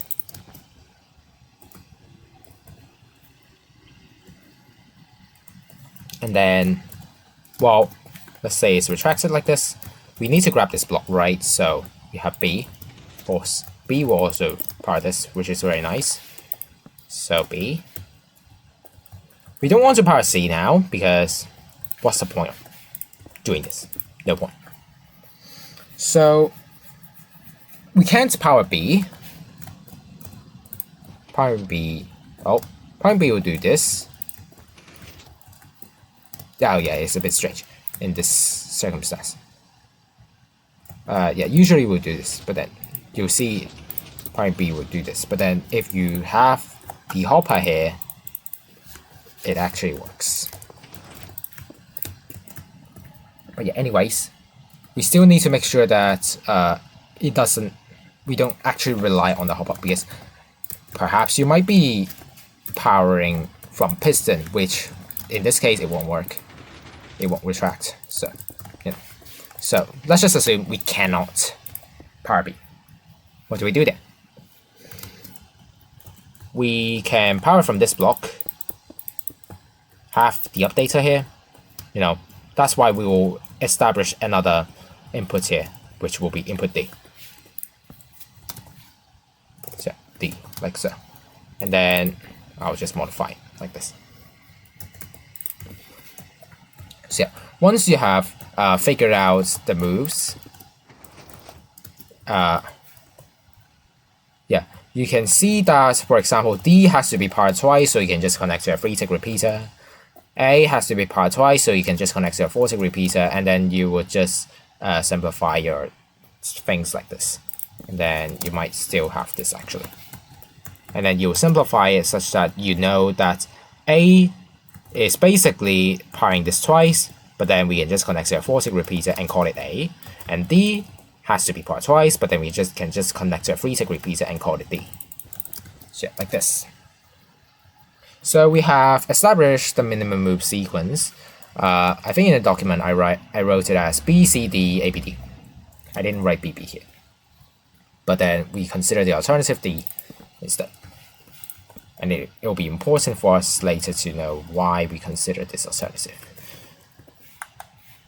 So for future proof, I'll write D here.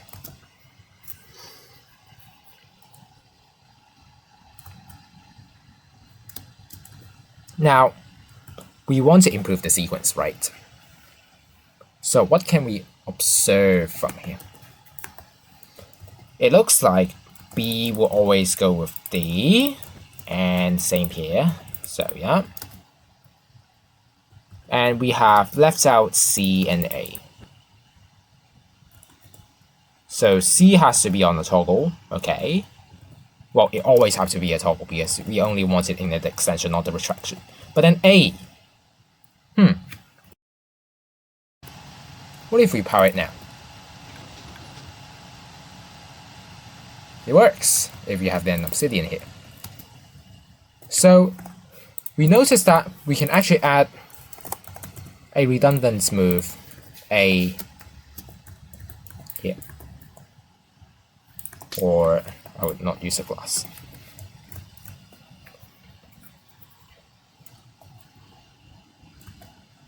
Okay, and then obviously we need to do B. We will do C, which I'll use as glass, D. So we can do A, which is a redundant move, and we do B, C, D.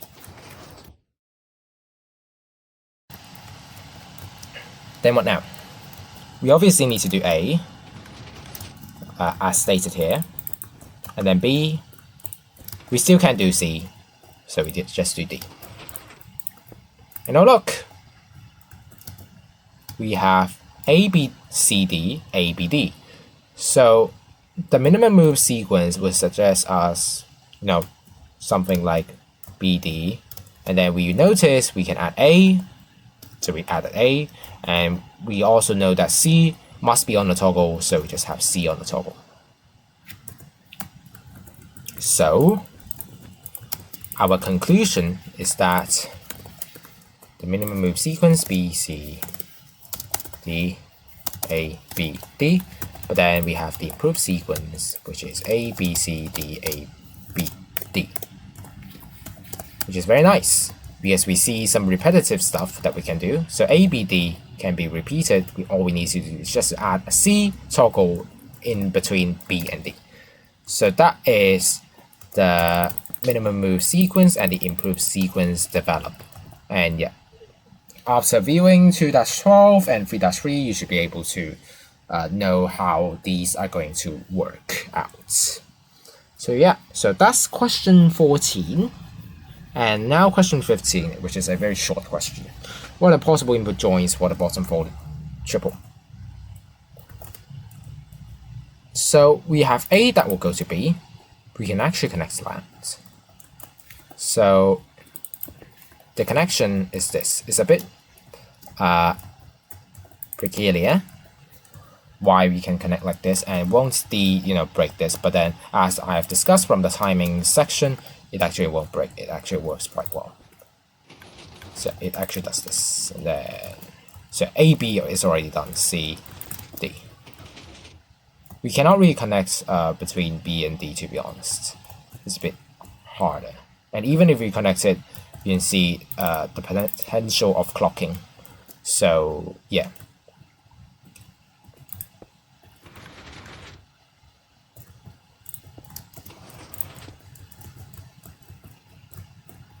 So yeah, that's basically that.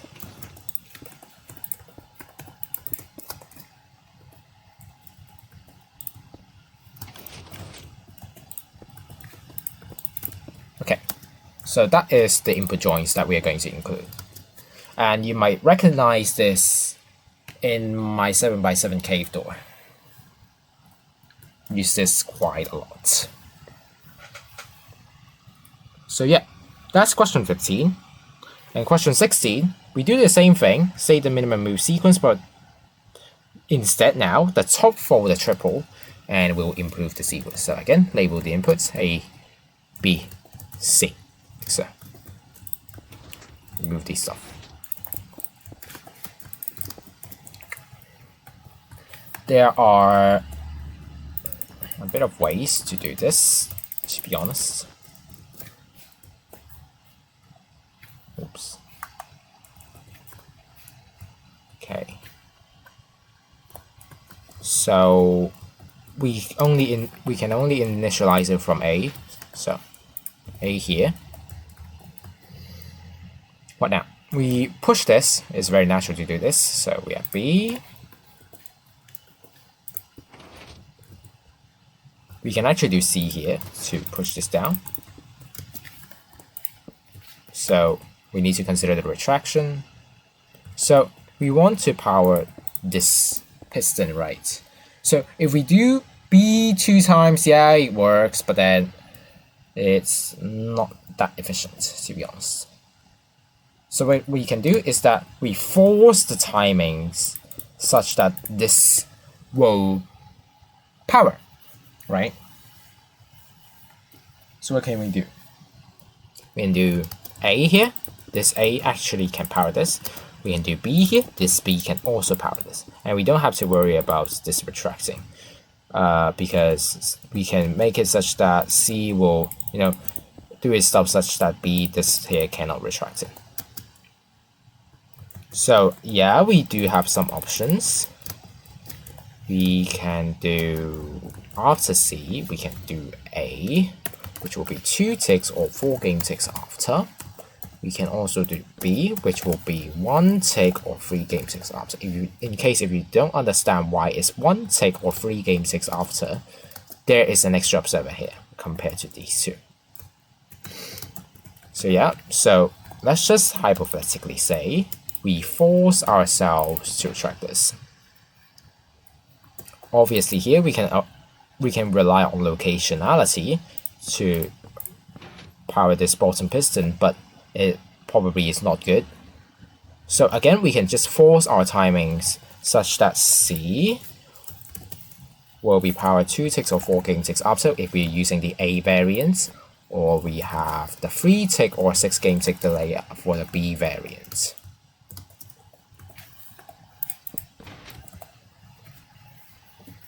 And then we can do B, we can do C, which is simple enough, like so. So the minimum move sequence is going to be ABC, and then we can have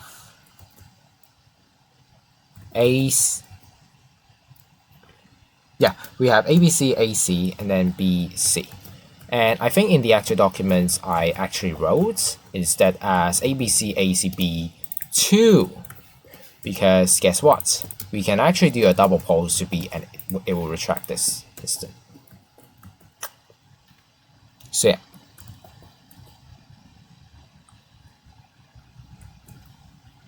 And we basically cheated off a move. And that's why this is the minimum move sequence. You can always just include some funky timing,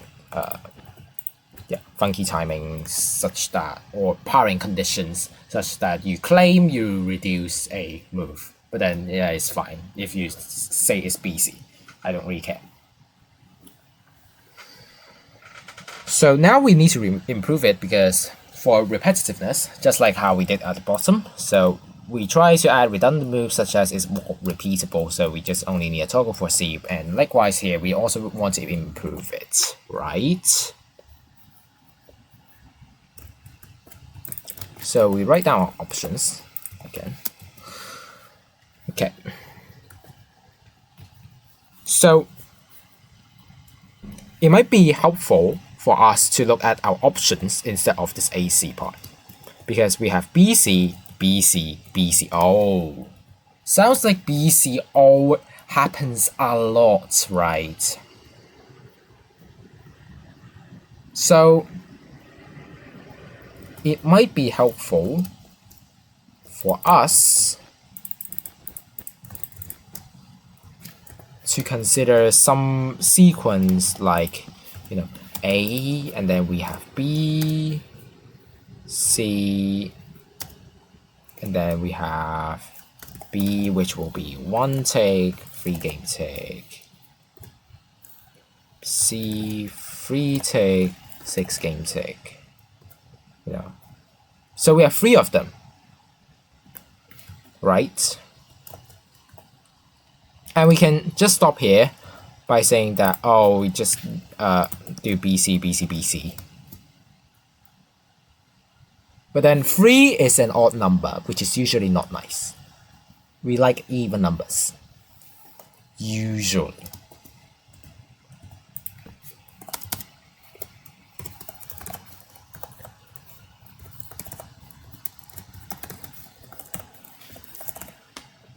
So what will hypothetically happen if we do BC and then we try to repeat the one stated upwards? If you try to test it, you will see that it actually also works. And this is also the reason why I have this, and I have this.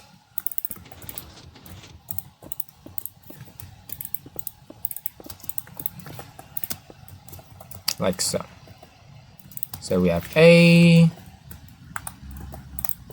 bunch of stuff, So you see this actually just pulses 2 more times, and it actually works.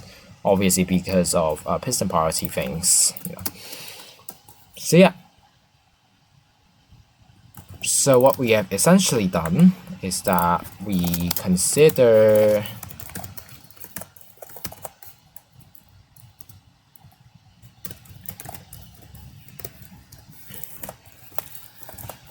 this entire thing times 2. So yeah, and hence now we can write our minimum move sequence and improve sequence.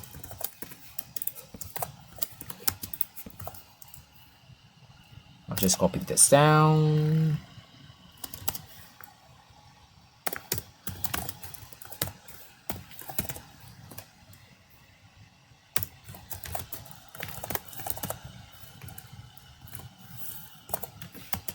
And then the improved sequence will be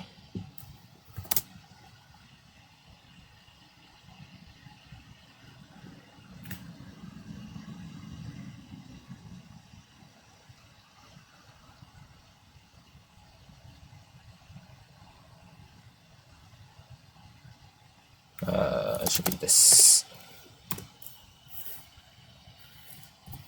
Also, I will just use a bracket to include which parts I will going to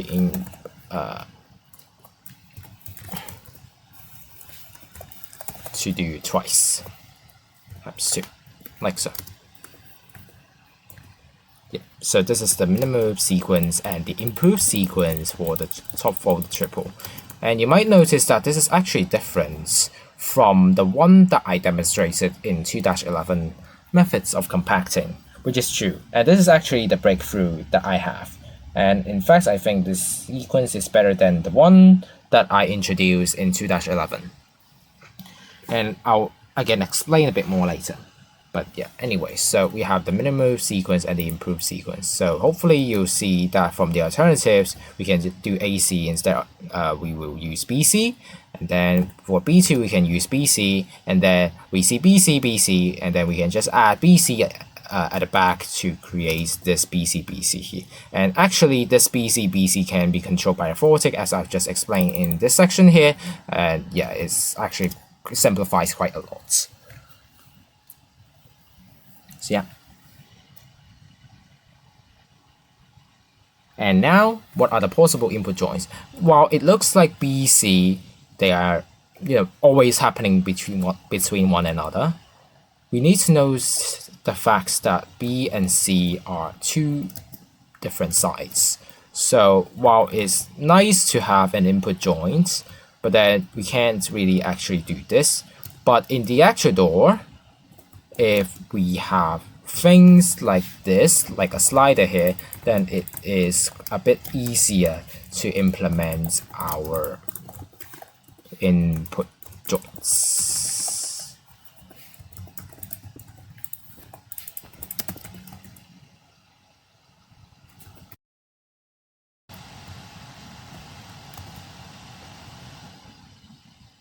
So I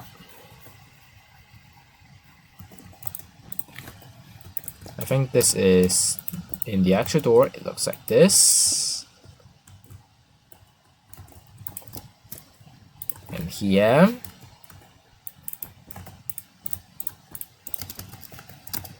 we have this,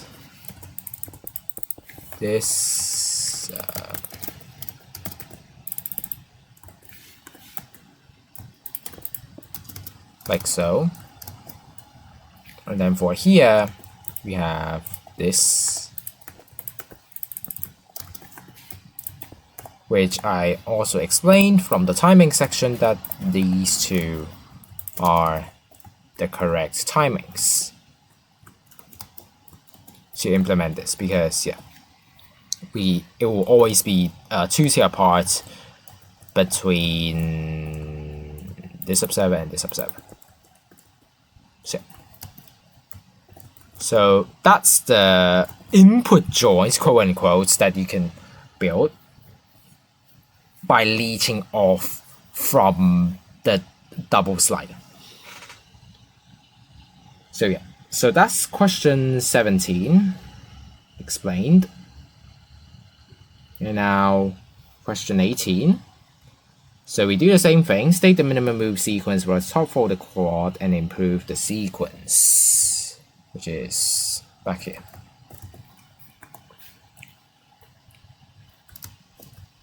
So once again, it might be a bit better to just write down here. Give us some more blocks actually. Yeah, why not? So here, minimum move sequence at start, we have to initialize as always. So A, you can see the pattern, we always initialize things. A,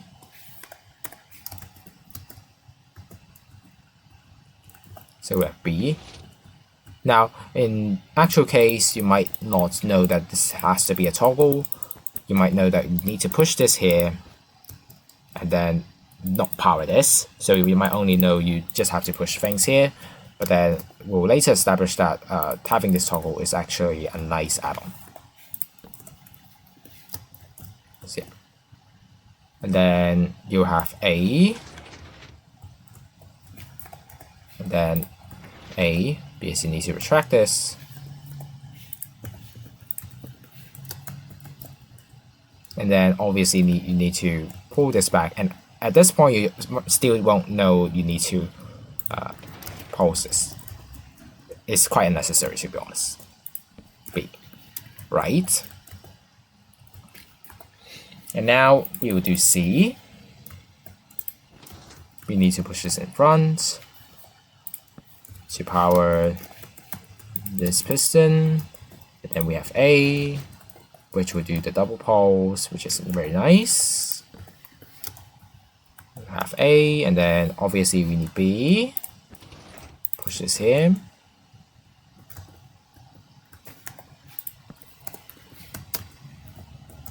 So we have A, you see it's very nice.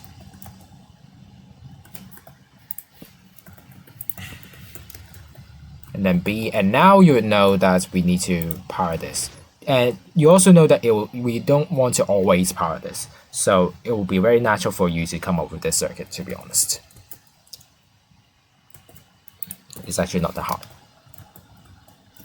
And then we'll have A, finally. So yeah. Now, just saying that for the extension, you might, because minimum move sequence can be different for extension and retraction, and this is actually true here. So for the extension, you will have all of these moves be used, but then the last BAA, you actually don't need them. And if you are somehow very strict on minimum move sequence, you might even delete these, because this can already do the extension. And then for retraction, you just add another CA there. But then it actually won't really work. But then, yeah, so yeah, just do this. It's a bit more simple.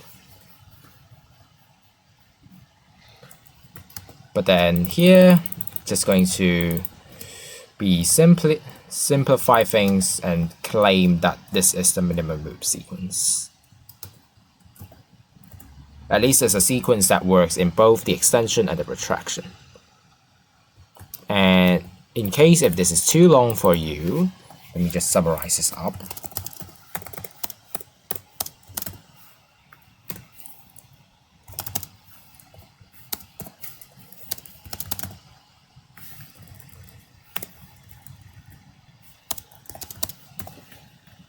Like so.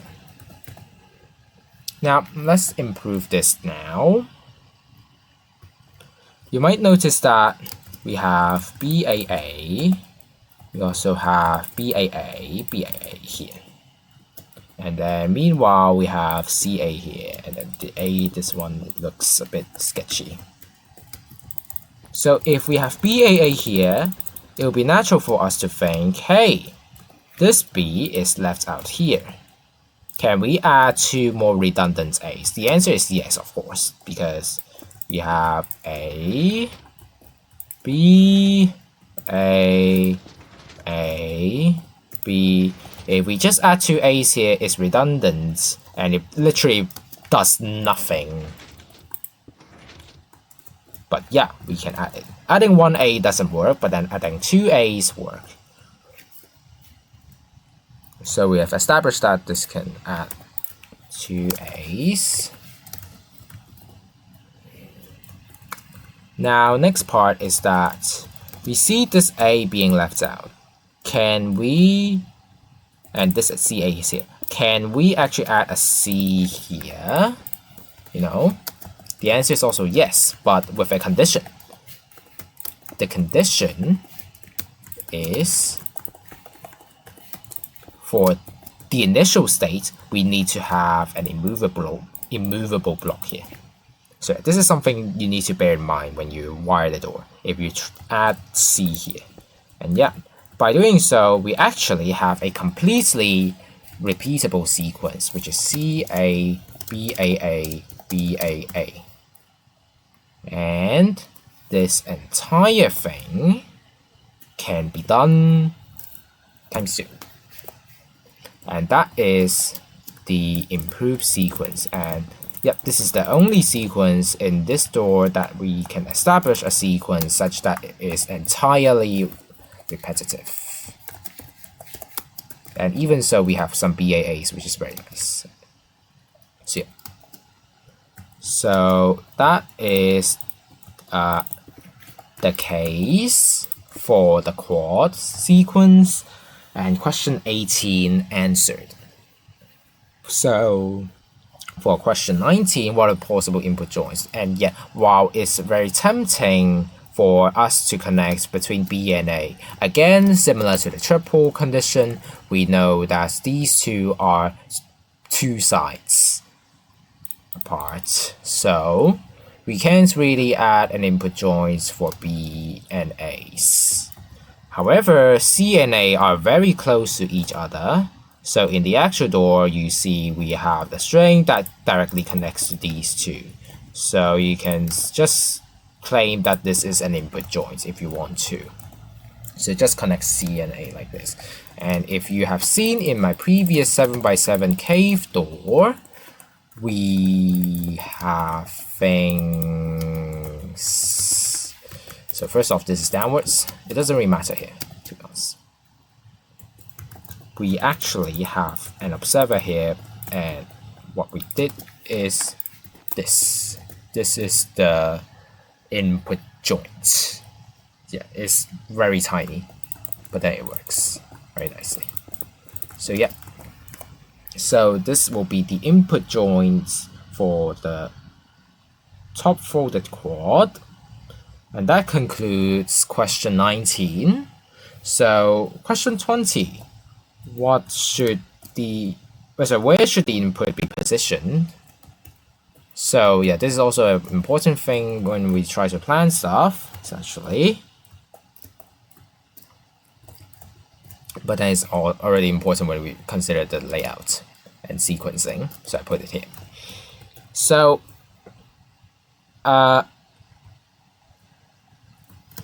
what we notice is that if we have this, no, we don't have this yet, to be honest.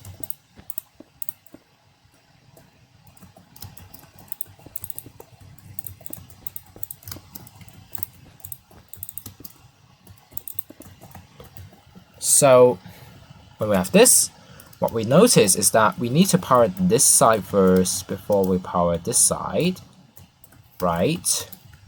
So if we were to place our input on the top, it will be top right. And for this layout, we also notice that we need to power these sliders and then power this slider this side. So if we were to place an input at the bottom, it will be bottom left. And we also notice that this is also the reason why we place our piston and observer here, because this happens first, and we also want the extension to happen first. So we place this at the place where everything happens first, right? It makes total sense. So yeah. So the input position you can place at either the bottom left for this layout or the top right for this layout. And here I use the bottom left instead because of some nice reasons.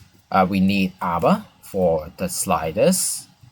So yeah, and for the top, I don't see how placing input at the top gives a significant advantage, but at the bottom it does, because we can just control an arbor. Because usually arbors you just do by a hopper timer, but then if you want to do a hopper timer, chances are you need something like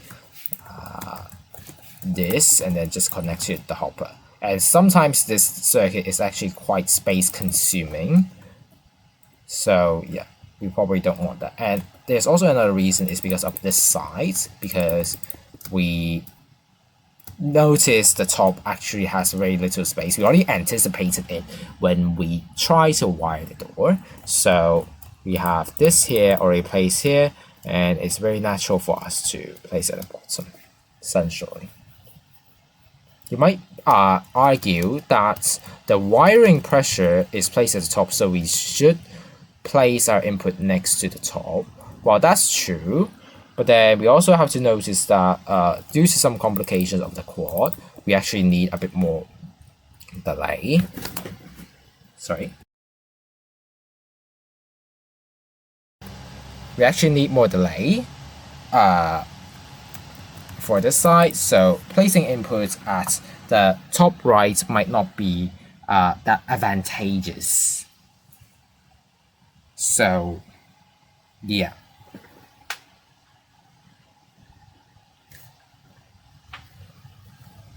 So that's the reason why we place at the bottom left, decided.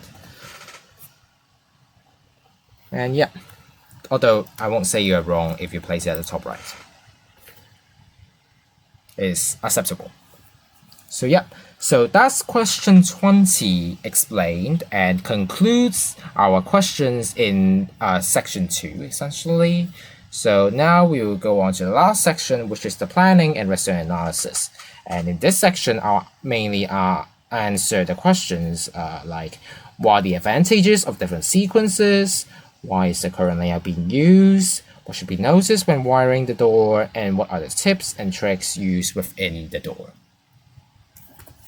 So let's move on to question 21. Now, if you notice something, is that we establish our at least a bit repeatable sequence for the bottom fold, the triple, but then in the actual door we didn't use it at all. We used the minimum move sequence instead, and this sounds very counterintuitive, right? So now it's for me to explain why I didn't use the improved sequence that I established here. So the thing that we need to notice is that the bottom triple, it not only powers the triple, but it will also accidentally power the double. So if we use the repeatable sequence, it will actually conflict with the double. Or at least you will need to have timings constraints when you power the double.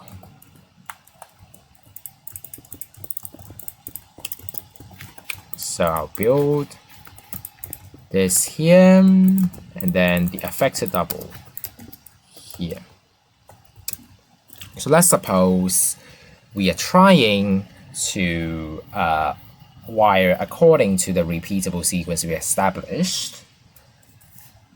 So one thing we notice is that first off, this must be positioned like in this here. So when we push the slider, we will activate this already. And granted, you can do A stuff first, and then we do B. And after we do B, we can do this here later. Then, you know, you can just do this. But then now here comes the conflict, is that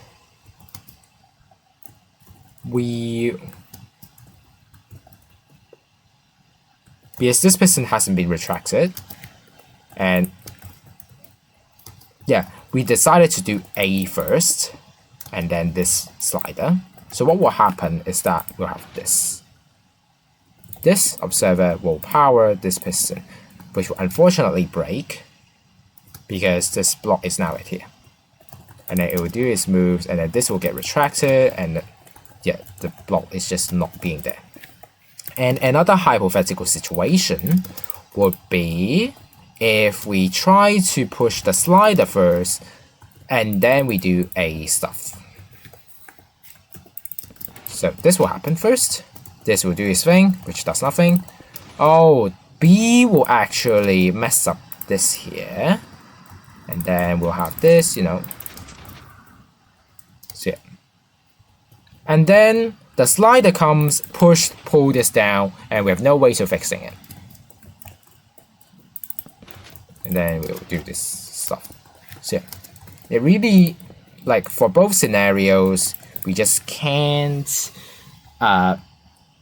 do the thing. And now some of you might still argue, hey, but then what if I do A and then B here, and now I do this double, and then we know we have these stuff, and now instead of powering A now, I do the slider first. While, yeah, this will work, but what happens is that, do you notice you are essentially creating an arbor? Because first off, we power A, B, and then do the slider. But then at the second time, we do the slider first and then we do something A, B. You created an arbor unnecessarily, when you can just do the minimum move sequence, to be honest. And yeah, we consider this thing. We know that the timings will be quite tight and we have to adjust for timings, and therefore we just don't bother to even count the timings, and instead we just follow the minimum move sequence, which actually works quite nicely, to be honest. So yeah, we don't use the repeatable sequence because, you know, it will create some conflicts with the double. So yeah, although we have established a very nice sequence, the sequence actually used in my 7x7 cave door. We use minimum move sequence. Sounds very counterintuitive, but it makes total sense in this door.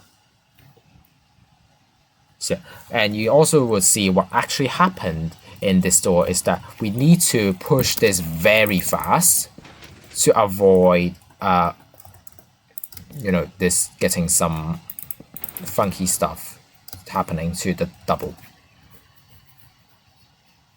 And we also have to make sure that after this double is retracted, then we push this. Otherwise, it'll power this. So, you know.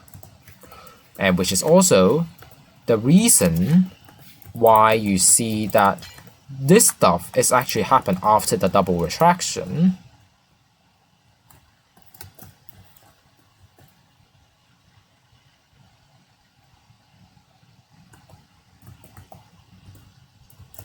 Or, yeah, let me just see what actually happens. Oh, it actually doesn't do that. But then instead, we have to make sure that it pulls twice. And it actually does pulse twice. And luckily, because we know this here push this observer here, so it pulls the first time, and then this input join will pulse this observer, does the second time. See? So yeah, it actually does some funny moves. See? And it's all in all fine. So that's question 21, hopefully explained nicely for you. And now we move on to question 22. So for here, for the top triple, we actually have another sequence that is from 2-11, which is actually based a bit more on this here. So we have A, B, 2, and then we have think it is A, 1 tick 2 game tick, C, 2 tick 4 game tick, A, 2 tick 4 game tick, C, 2 tick 4 game tick, and finally B2. This is the sequence from 2-11, which you see is a bit more similar to the minimum move sequence that I've stated here, although you now already know there is another variant of the minimum move sequence, which looks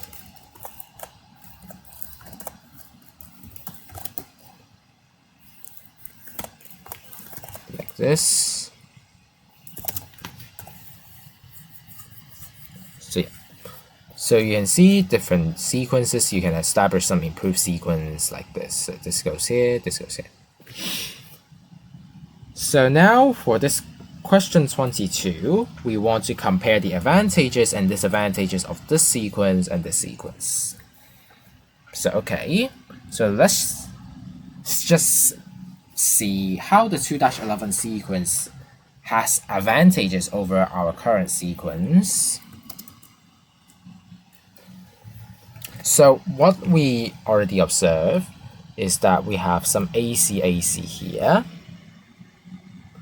And this means that we can actually give some useful input joins here. Oh, and also for the 2-11 sequence, it can also be alternated to do CACA instead of ACAC. It is very interesting. You know, sequences, you can just have a lot of different variants. It really depends on which proves to be useful in your door. So if you do CACA, you can actually just even do this, although you will still need some inputs that can power A individually. So, but then anyway, so the point is you can connect A and C. For C and A, you'll need to make sure that A can be powered individually, but then if you do AC, it's actually a bit even better because the way we do AC, because this loss is necessary.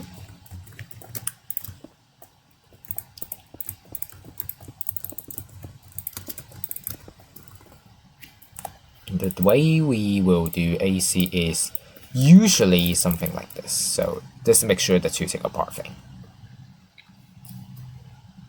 And although it might be true that here I only wrote A, but then you can also do C as a redundant move. Let's just do this. It's fine, or as long as A is powered. So we see that we can easily make an input joins between A and C, which is advantageous over our B and C, which cannot really be used an input joins, to be honest, because they are from 2 distant sides. So yeah, so that's an advantage for the 2-11 sequence. So yeah, and probably that's the only advantage. Now I'm going to talk about the disadvantages over this on this sequence. So yeah. Oh, also another thing for the 2-11 sequence is also related, is that it somewhat relieves the timing constraints as well, because we need B and C to be, you know, the 2 tick apart thing. And what this means is we need to wire the 2 sides at a similar delay, compared to if we just have the AC here. We can wire this side at a specific delay and this side at another delay. Although it might be true that we also need the B2 here, but then B2 has less constraint than BC. So yeah. So now the disadvantages. It is well established from what you see. This is times 2 entirely except this A. So that's A is just an extra toggle, which is a very little cost. But then here, oh look, we might have B2 that is repetitive. AC, you can sort of argue that's repetitive, and also A at the beginning. So this is not repetitive. This here is arguably even repetitive, to be honest. Although AC is used, but then you still need a toggle because we have some B2 and B2 here. We have it twice, but an AC, this whole entire segment is powered once. So you still need a toggle, essentially. So you see the low repetitiveness compared to the sequence here. So, and yeah, the need of toggles essentially. And yeah, so the first point is the low repetitiveness, because you see this entire thing almost times 2, except it's 8. With this thing, where's the times 2? You can't even see it. The second thing is that how we are going to power it. Because this door, again, it uses like a 2 distant pulses for the quad, mainly. So we will also want to employ that in the triple. And although we have this B2 here, which can be done with the, 2 distant pulses, but then we essentially have 3 segments that we need to control. You have A, which needs a toggle, B2 doesn't need it, AC needs it. So we have 3 segments in which 2 of them requires basically a toggle. But then for here, only A needs a toggle. BC doesn't. And it's very much well suited if we are doing a 2 distant pulse scenario here. So that's another advantage of the sequence we use currently over the 2-11 sequence. And the advantage that I previously mentioned for the 2-11 sequence is that it uses AC such that there's not much dependence on timings for B to C, and you can always create an input join between A and C. While this can be an advantage, it can also be a disadvantage. The reason, as I've mentioned, is that it basically relies too much on the A and C side. With the additional facts that you also have A, although you can argue that AC can be input jointed, and it doesn't matter. But yeah, you essentially still rely too much on the AC part, and the input joints is actually quite bad, to be honest. It uses quite a lot of space for the correct timings, So yeah, not good. So yeah, you rely too much on the A and C side, and you can create some pressure imbalance, essentially. And while sometimes it can be arguably true that you want to intentionally create some pressure imbalance, it usually is not the case. You still want the pressure to be spread even. So yeah, so that's basically question 22. I hope the explanation makes sense, because this is very high level thinking, I guess. But yeah, hopefully you understand what I mean. So now we go on to question 23, which is a very silly question. So why are there only 3 side doubles, and it's optimal to add more, I think the answer is quite obvious, because we are relying on these useful sliders that we have established from 2-8, and the good thing about the sliders is that you can always just add more or add less or get less extenders to the sliders, and it will always work. So by the grouping concept, we know that if we have these useful circuits, we should just group them together instead of adding even more pressure on the sides for absolutely no reason. So hence, it's not optimal to add more doubles to the sides, and we should just rely on the sliders to just make it work with some extra doubles, So yeah. So that's question 23 answered. Very quick question. And question 24. Why are the triples and quads placed at the top and bottom? And is it optimal to, rotate 90 degrees such that they are placed on the sides? The answer is also quite simple, to be honest.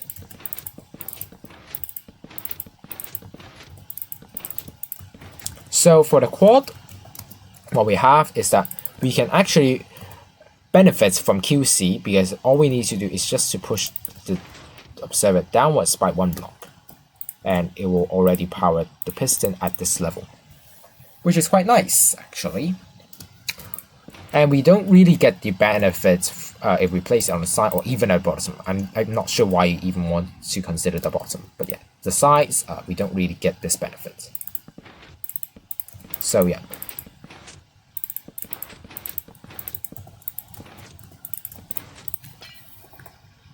And now for the sides,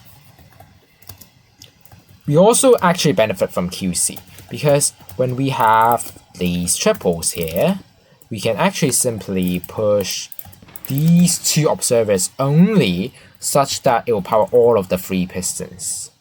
Because QC here will also power this piston, right? So yeah. So you see, QC actually helped the top with the quad and help the sides with the triples, the stacked triples to be specific. So if you ask me, what happens if you try to rotate the entire layout 90 degrees? What ends up happening is that you will have the top looks like this. The top is absolutely fine. You have no problem in wiring the triples like this. It's actually very easy. The sides might be more troublesome because you are probably going to have this here. And as we have established, what will happen?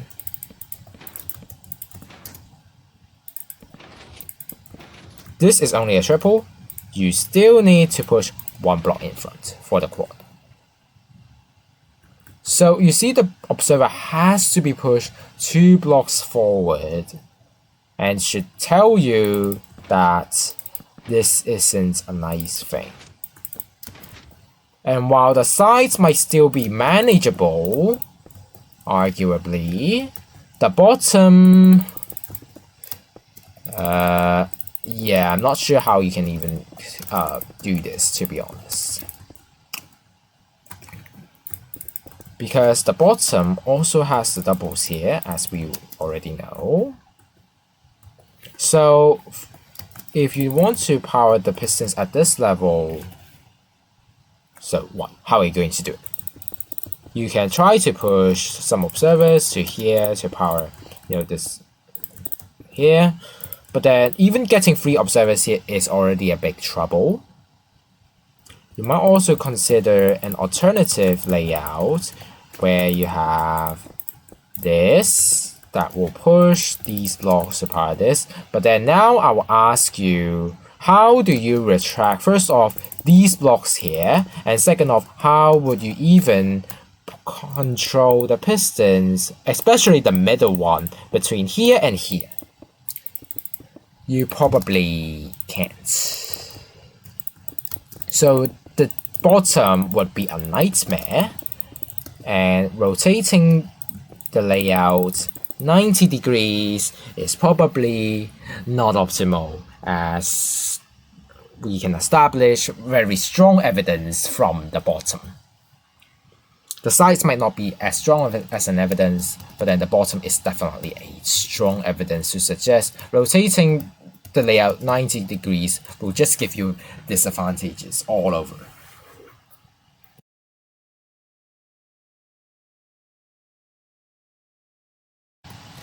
Okay, so that is question 24 explained. Give me a second.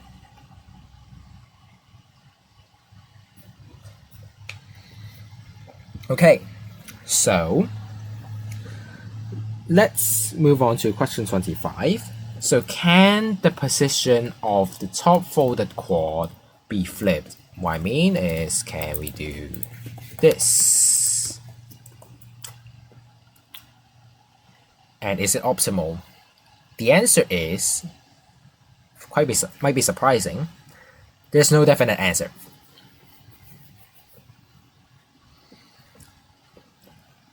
The reason is,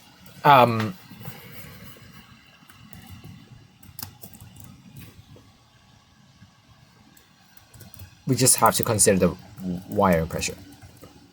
So it might not be helpful to look at here, but then it will be helpful to look at the actual layouts we used here. So you see, the left here actually does this. Obviously, we don't know this when we try to build it, because we still think we can do this here, but then lastly, we know it's going to be this. So the wiring pressure is actually more concentrated on the right side, because we need a lot of delay to power the A input, essentially. And if we already occupied some space on the left, it's probably not optimal for us to, place it here. But then you can still argue a bit, to be honest, because yeah, there are a lot of different factors that can involve, and I can tell you that I have a copy which actually uses this setup, and it almost worked, but then the left side has quite few space to control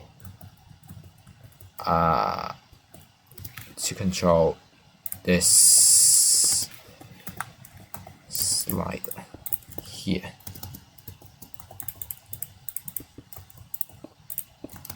Yeah, these sliders they are very for the left one is very hard to control, especially when you placed the circuits for the quad A's stuff. So yeah, I almost successfully wired it completely, but then it just proves it to be quite hard to do it, so I change it to here, this here, and it works. So yeah, I will tell you there is no definite answer to this question, but based on my wiring experience, I will tell you I would prefer this. And it's also quite reasonable, because we have this here, but then for here we just have a very little circuit. So it's probably better for us to do this. And in addition, there's actually also another factor, I guess, just another insight, is because we need this to be 6-tick interval, as I already established. And it is very nice that the triple actually uses this 4-tick repeater, so we don't need to generate another one. And then we can just directly observe from this 4-tick repeater to this circuit here, and then just have this a long interval that will do our moves. So yeah, the benefits given by this 4-tick repeater is actually very large compared to on this side we have this here, which the 4-tick is placed here such that we cannot really detect it. So there is a bit more troublesome to wire from this side, essentially. So yeah, so that is this question answered, hopefully. So yeah, sometimes these questions is not entirely no, but from my experience, I can tell you, yeah, I do prefer wiring it like this with a certain reason. The answer might not be obvious, but then from my wiring experience, I can tell you why it's true or not. So yep, so that's question 25. Hopefully the answer satisfies you. So question 26. What should be taken caution when wiring the sides? I think I also established a bit from the timing section, but then essentially, again, we have this block. So since the doubles, we need to update yeah, we need to update for retraction. So we know that the singles have to be powered at a specific timing, which we already established from the timing section. Yeah, which is question 13. So, and meanwhile, for the extension part, we also know that this block can power both of these pistons, which might break the triple. It actually breaks a bit during our building process. And we know this. So, yeah, we have to take caution when we try to wire this, because this observer can break the triple. Quite bad. So that's the second thing. The third thing is that since we're using this sand layout, we need to leave space for the top to fire this piston. And this is actually one of the hardest things to do in a limited space, actually. And yeah, you see here it's quite tight.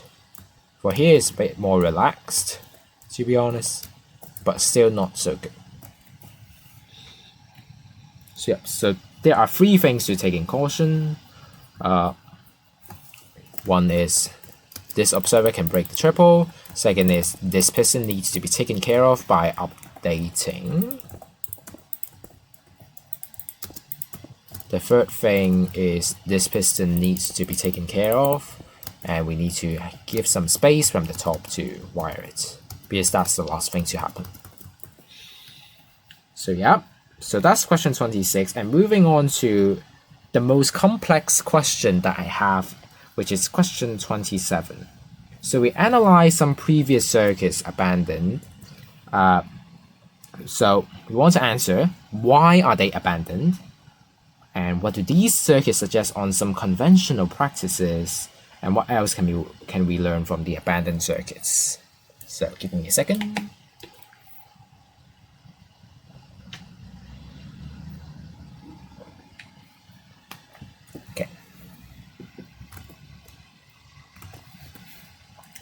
So for the top circuit, this, you might actually recognize this thing.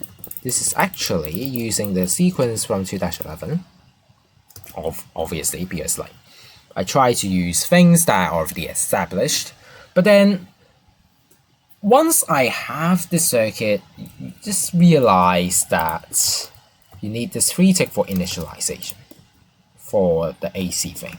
And it must be a 3 tick, because if it's a 1 tick, this piston will be messed up during the opening. We need 2 pulses, essentially. And we cannot have a 4 tick, because if we have a 4 tick, what happens is that this will retract. Oh, oops. So yeah, we do need a 3 tick. So having this 3 tick repeater is actually a nightmare, I can tell you. Just a little thing can cause a nightmare, right? Because we need a toggle here, and we don't really have that much space to add another toggle here. Let's be real. So yeah, it's quite bad. So the thing is, we can still improve from this, and that's why it forces me to improve the sequence which we have here, which is the improved sequence that we used here. Yeah, so yeah, the 3 tick repeater harms us by requiring an extra toggle and wasting space. Although the final circuit also has the toggle, for A, it is well included within, such that we do not need another external circuit to power it,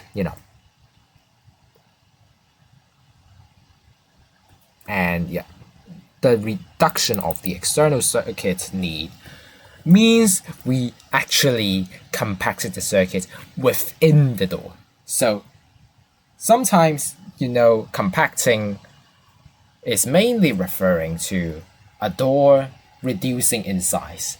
But then, compacting can also be applied to circuits within the door. So yeah, basically that. And yep, so that's the top, how it's improved. And for the side circuit, we actually even have two side circuits here. So the first side circuit, so let me just explain what it actually really does, or it might be better for you to see just what it does. You know. I think I broke it. Whoops. Anyways.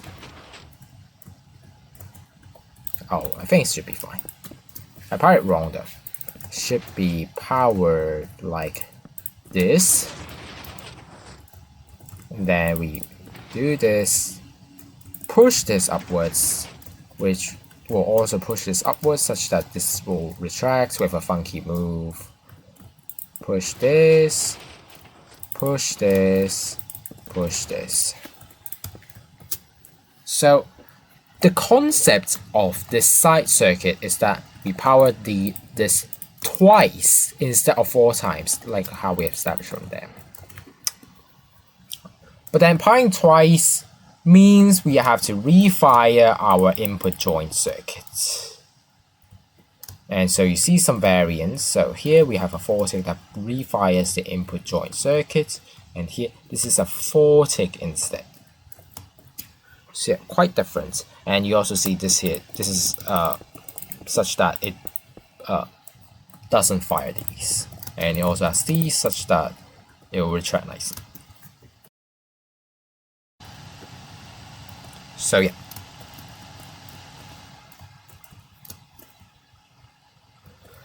Now, you can probably see that we need this 4-tick here to power this. This is actually some valuable space again. And if you notice, we haven't even controlled this piston yet. There is no space. So yeah. We need space to control this piston. We need space to refire this input joint. All in all, problems. And that's why we abandon this and say, hey, maybe we should just follow the ordinary. We should just power this 4 times. So we did this, and this is actually the second side circuit, and it's very close to our final circuit already. And just thanks to Emmett for developing a lot of this, to be honest. Yeah, I think that this is his concept, mainly. And you see that we actually have an extra circuit, essentially, which is this here. We connect from here, and then it does this. What it does is some very nice things, and it's even nicer. See, it automatically does this move, so we don't have to control this anymore. And for the opening,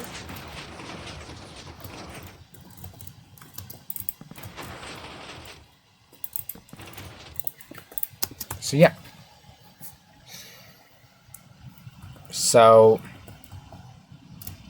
you can say that this is an input joint essentially. What this input joint does is that, first off, it will power this hopper, which will give delay to this double. Because previously, we are still trying to figure out how to get these singles to work. And for a long time, we decided that we will do something like this. So it's important for us to have this, because otherwise if we have this, it will power this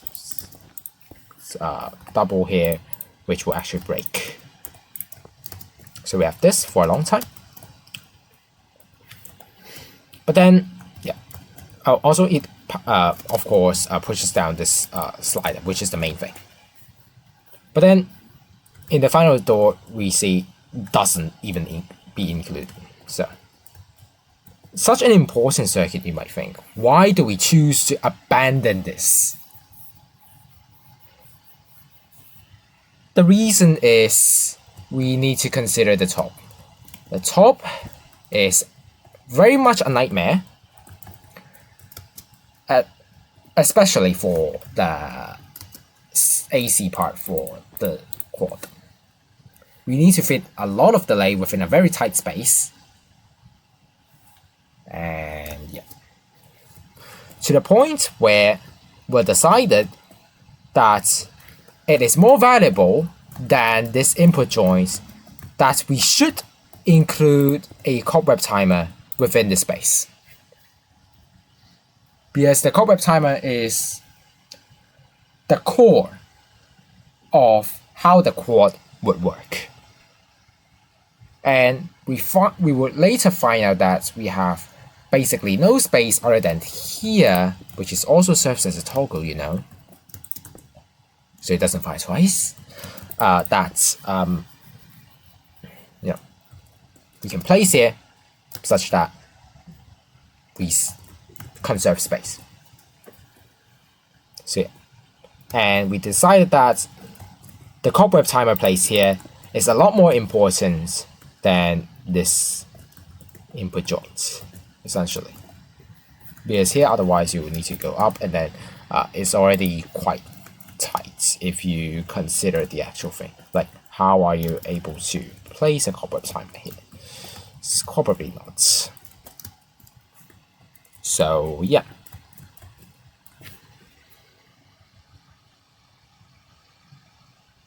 And of course, if we decide to abandon this, there are two things to solve. First thing, we need to solve this, which is actually quite simple. We can just solve it by this. But now we have another problem, is that we need to control this from a different way. We cannot control it like this.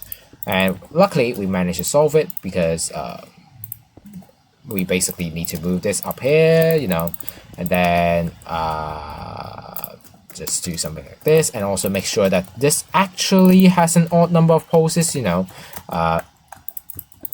And the way you do it, just an insight, is to create a double pulse for this, you know. So double pulse go to here will be a triple pulse. So this is for the left side. For the right side is a bit different. So yeah. So that's the thing we need to solve. Another thing we need to solve is obviously, now this doesn't go down by itself. Oh no. But then we realize, yeah, this is actually fine because we can just leech off from the quad circuit quite a lot. So you see here, we just leech off from the quad circuit, like from some, you know, funky places. And yeah, we decided that this is fine.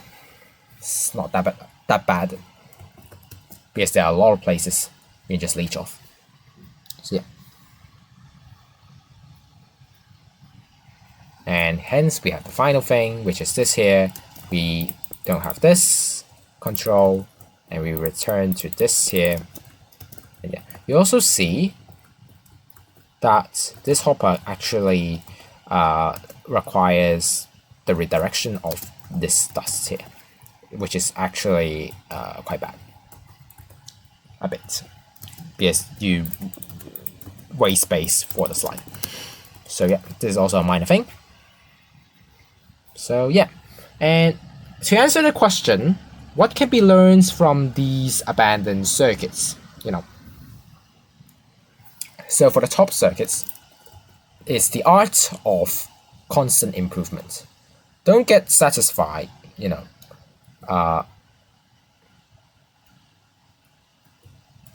by, you know, what you have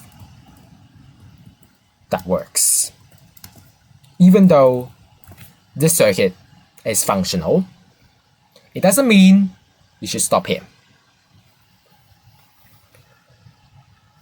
Because of the inconveniences brought by here, you should just improve, try to, you know. And this is especially true for doors like this that has a high wiring pressure throughout.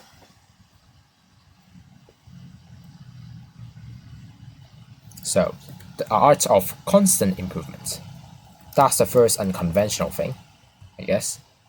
Might be, for some people.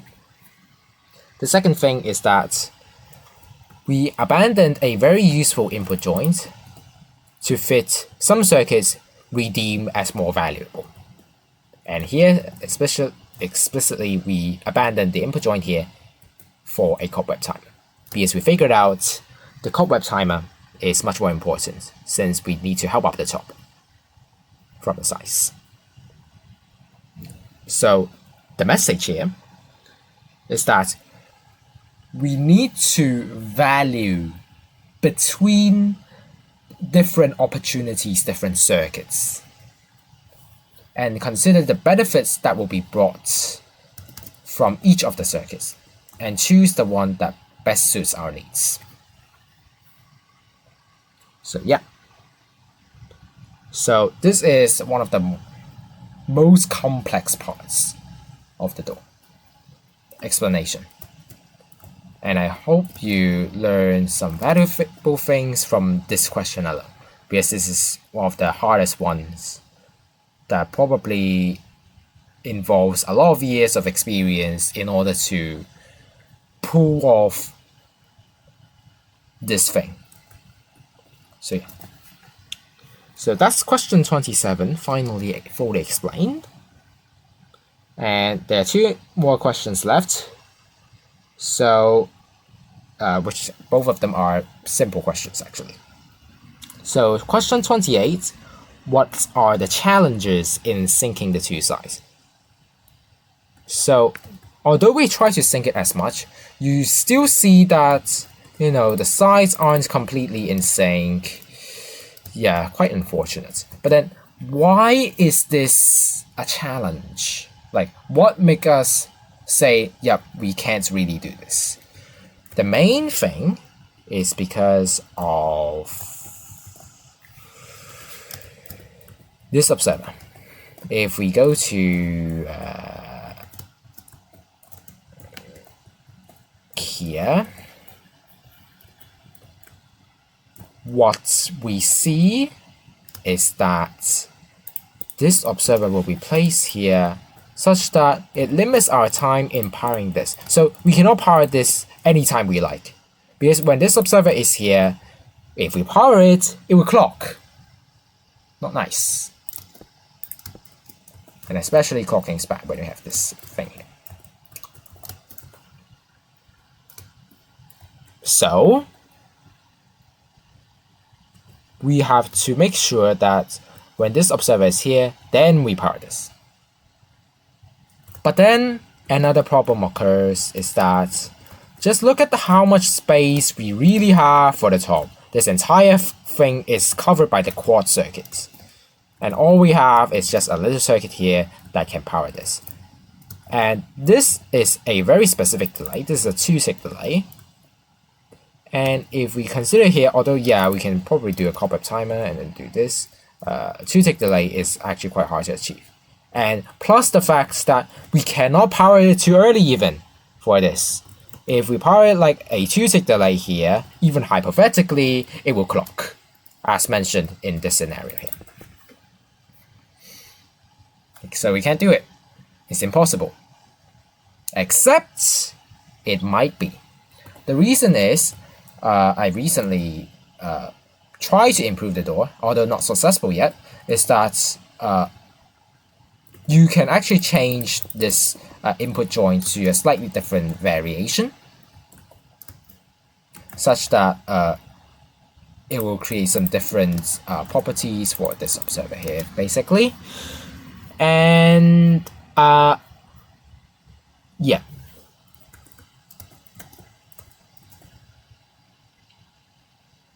So the constraints from this observer will be gone, you can say.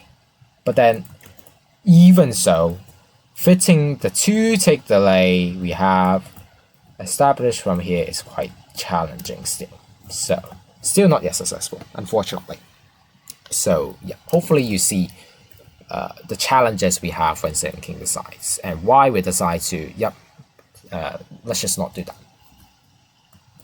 So that's question 28 done. And also just to give you a backstory, in fact, this is already a version 2 of the door. Version 1 is not even in sync for this and this, I think. And also perhaps this and this.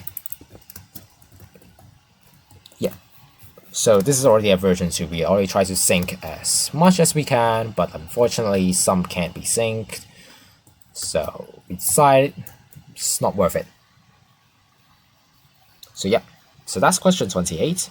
In question 29, the final conclusion, what are the tricks used at the top? For the sides and bottom, I can't really think of any, to be honest. It's some very general, simple wiring, to be honest. So the trick is actually this here. The thing is, this is actually one of the last circuits I have controlling this piston. We're just thinking of how can we even include a circuit here, and I thought of the idea of using the door frame block as a toggle and have this just power through the door frame block, and we also want the second powering, not the first powering. So yeah, and it works very nicely. So you can always just make use of your door frame blocks as a toggle. Yeah. So that wraps up question 29 and all of the questions essentially. So congratulations on finishing this basically 2 hours and 56 minutes of recording. And I'll just spend you a bit more time on the exercise questions that I will just introduce you. There are 3 simple questions, I think. So the first question, I claim that this door is 1.11 plus actually, but then this circuit here is not 1.11 plus, it's 1.16 plus. So what I want you to do is to create an alternative circuit that it powers this with the same toggle property and the same timing as to this one. Yeah, but it's 1.11 plus. So all you need, so the tip for you is you don't really have to consider this. You just have to consider the timing of this because it is already in sync. So just consider the timing of this and find a 1.11 plus solution that will work for here. So yeah. Also, the reason why this is 1.16 plus is I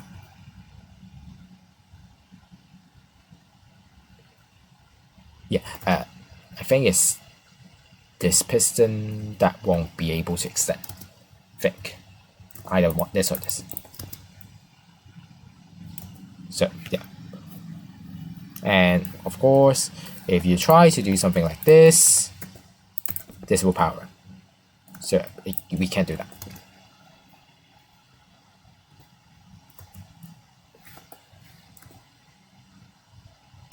And basically that.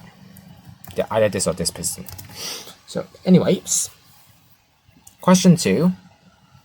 To propose an 8-stack upwards DP and SPE circuit using sliders. So what does this mean? We have 5 doubles here. I want you to try to extend it instead of 5 doubles to 8. Should be quite simple actually, just based off this design, essentially. The third question is that if you notice the quad, we use the conjunction of a cobweb timer and a redstone lamp burnout thing. I want you to compare between the delay of the 2 pulses from this and this, and hence explain why they are useful in controlling the quad by considering the sequence I have just established from one of the questions. So yeah. So those are all of the questions that I have for you, that I will leave them unexplained and have you to work it out. And yeah, that concludes the entire explanation video. Thanks for watching this 3-hour video of me just talking about this entire door. And I hope you learned something. And appreciate the door, maybe. But yeah, anyways, thanks for watching. I'll see you in the next one.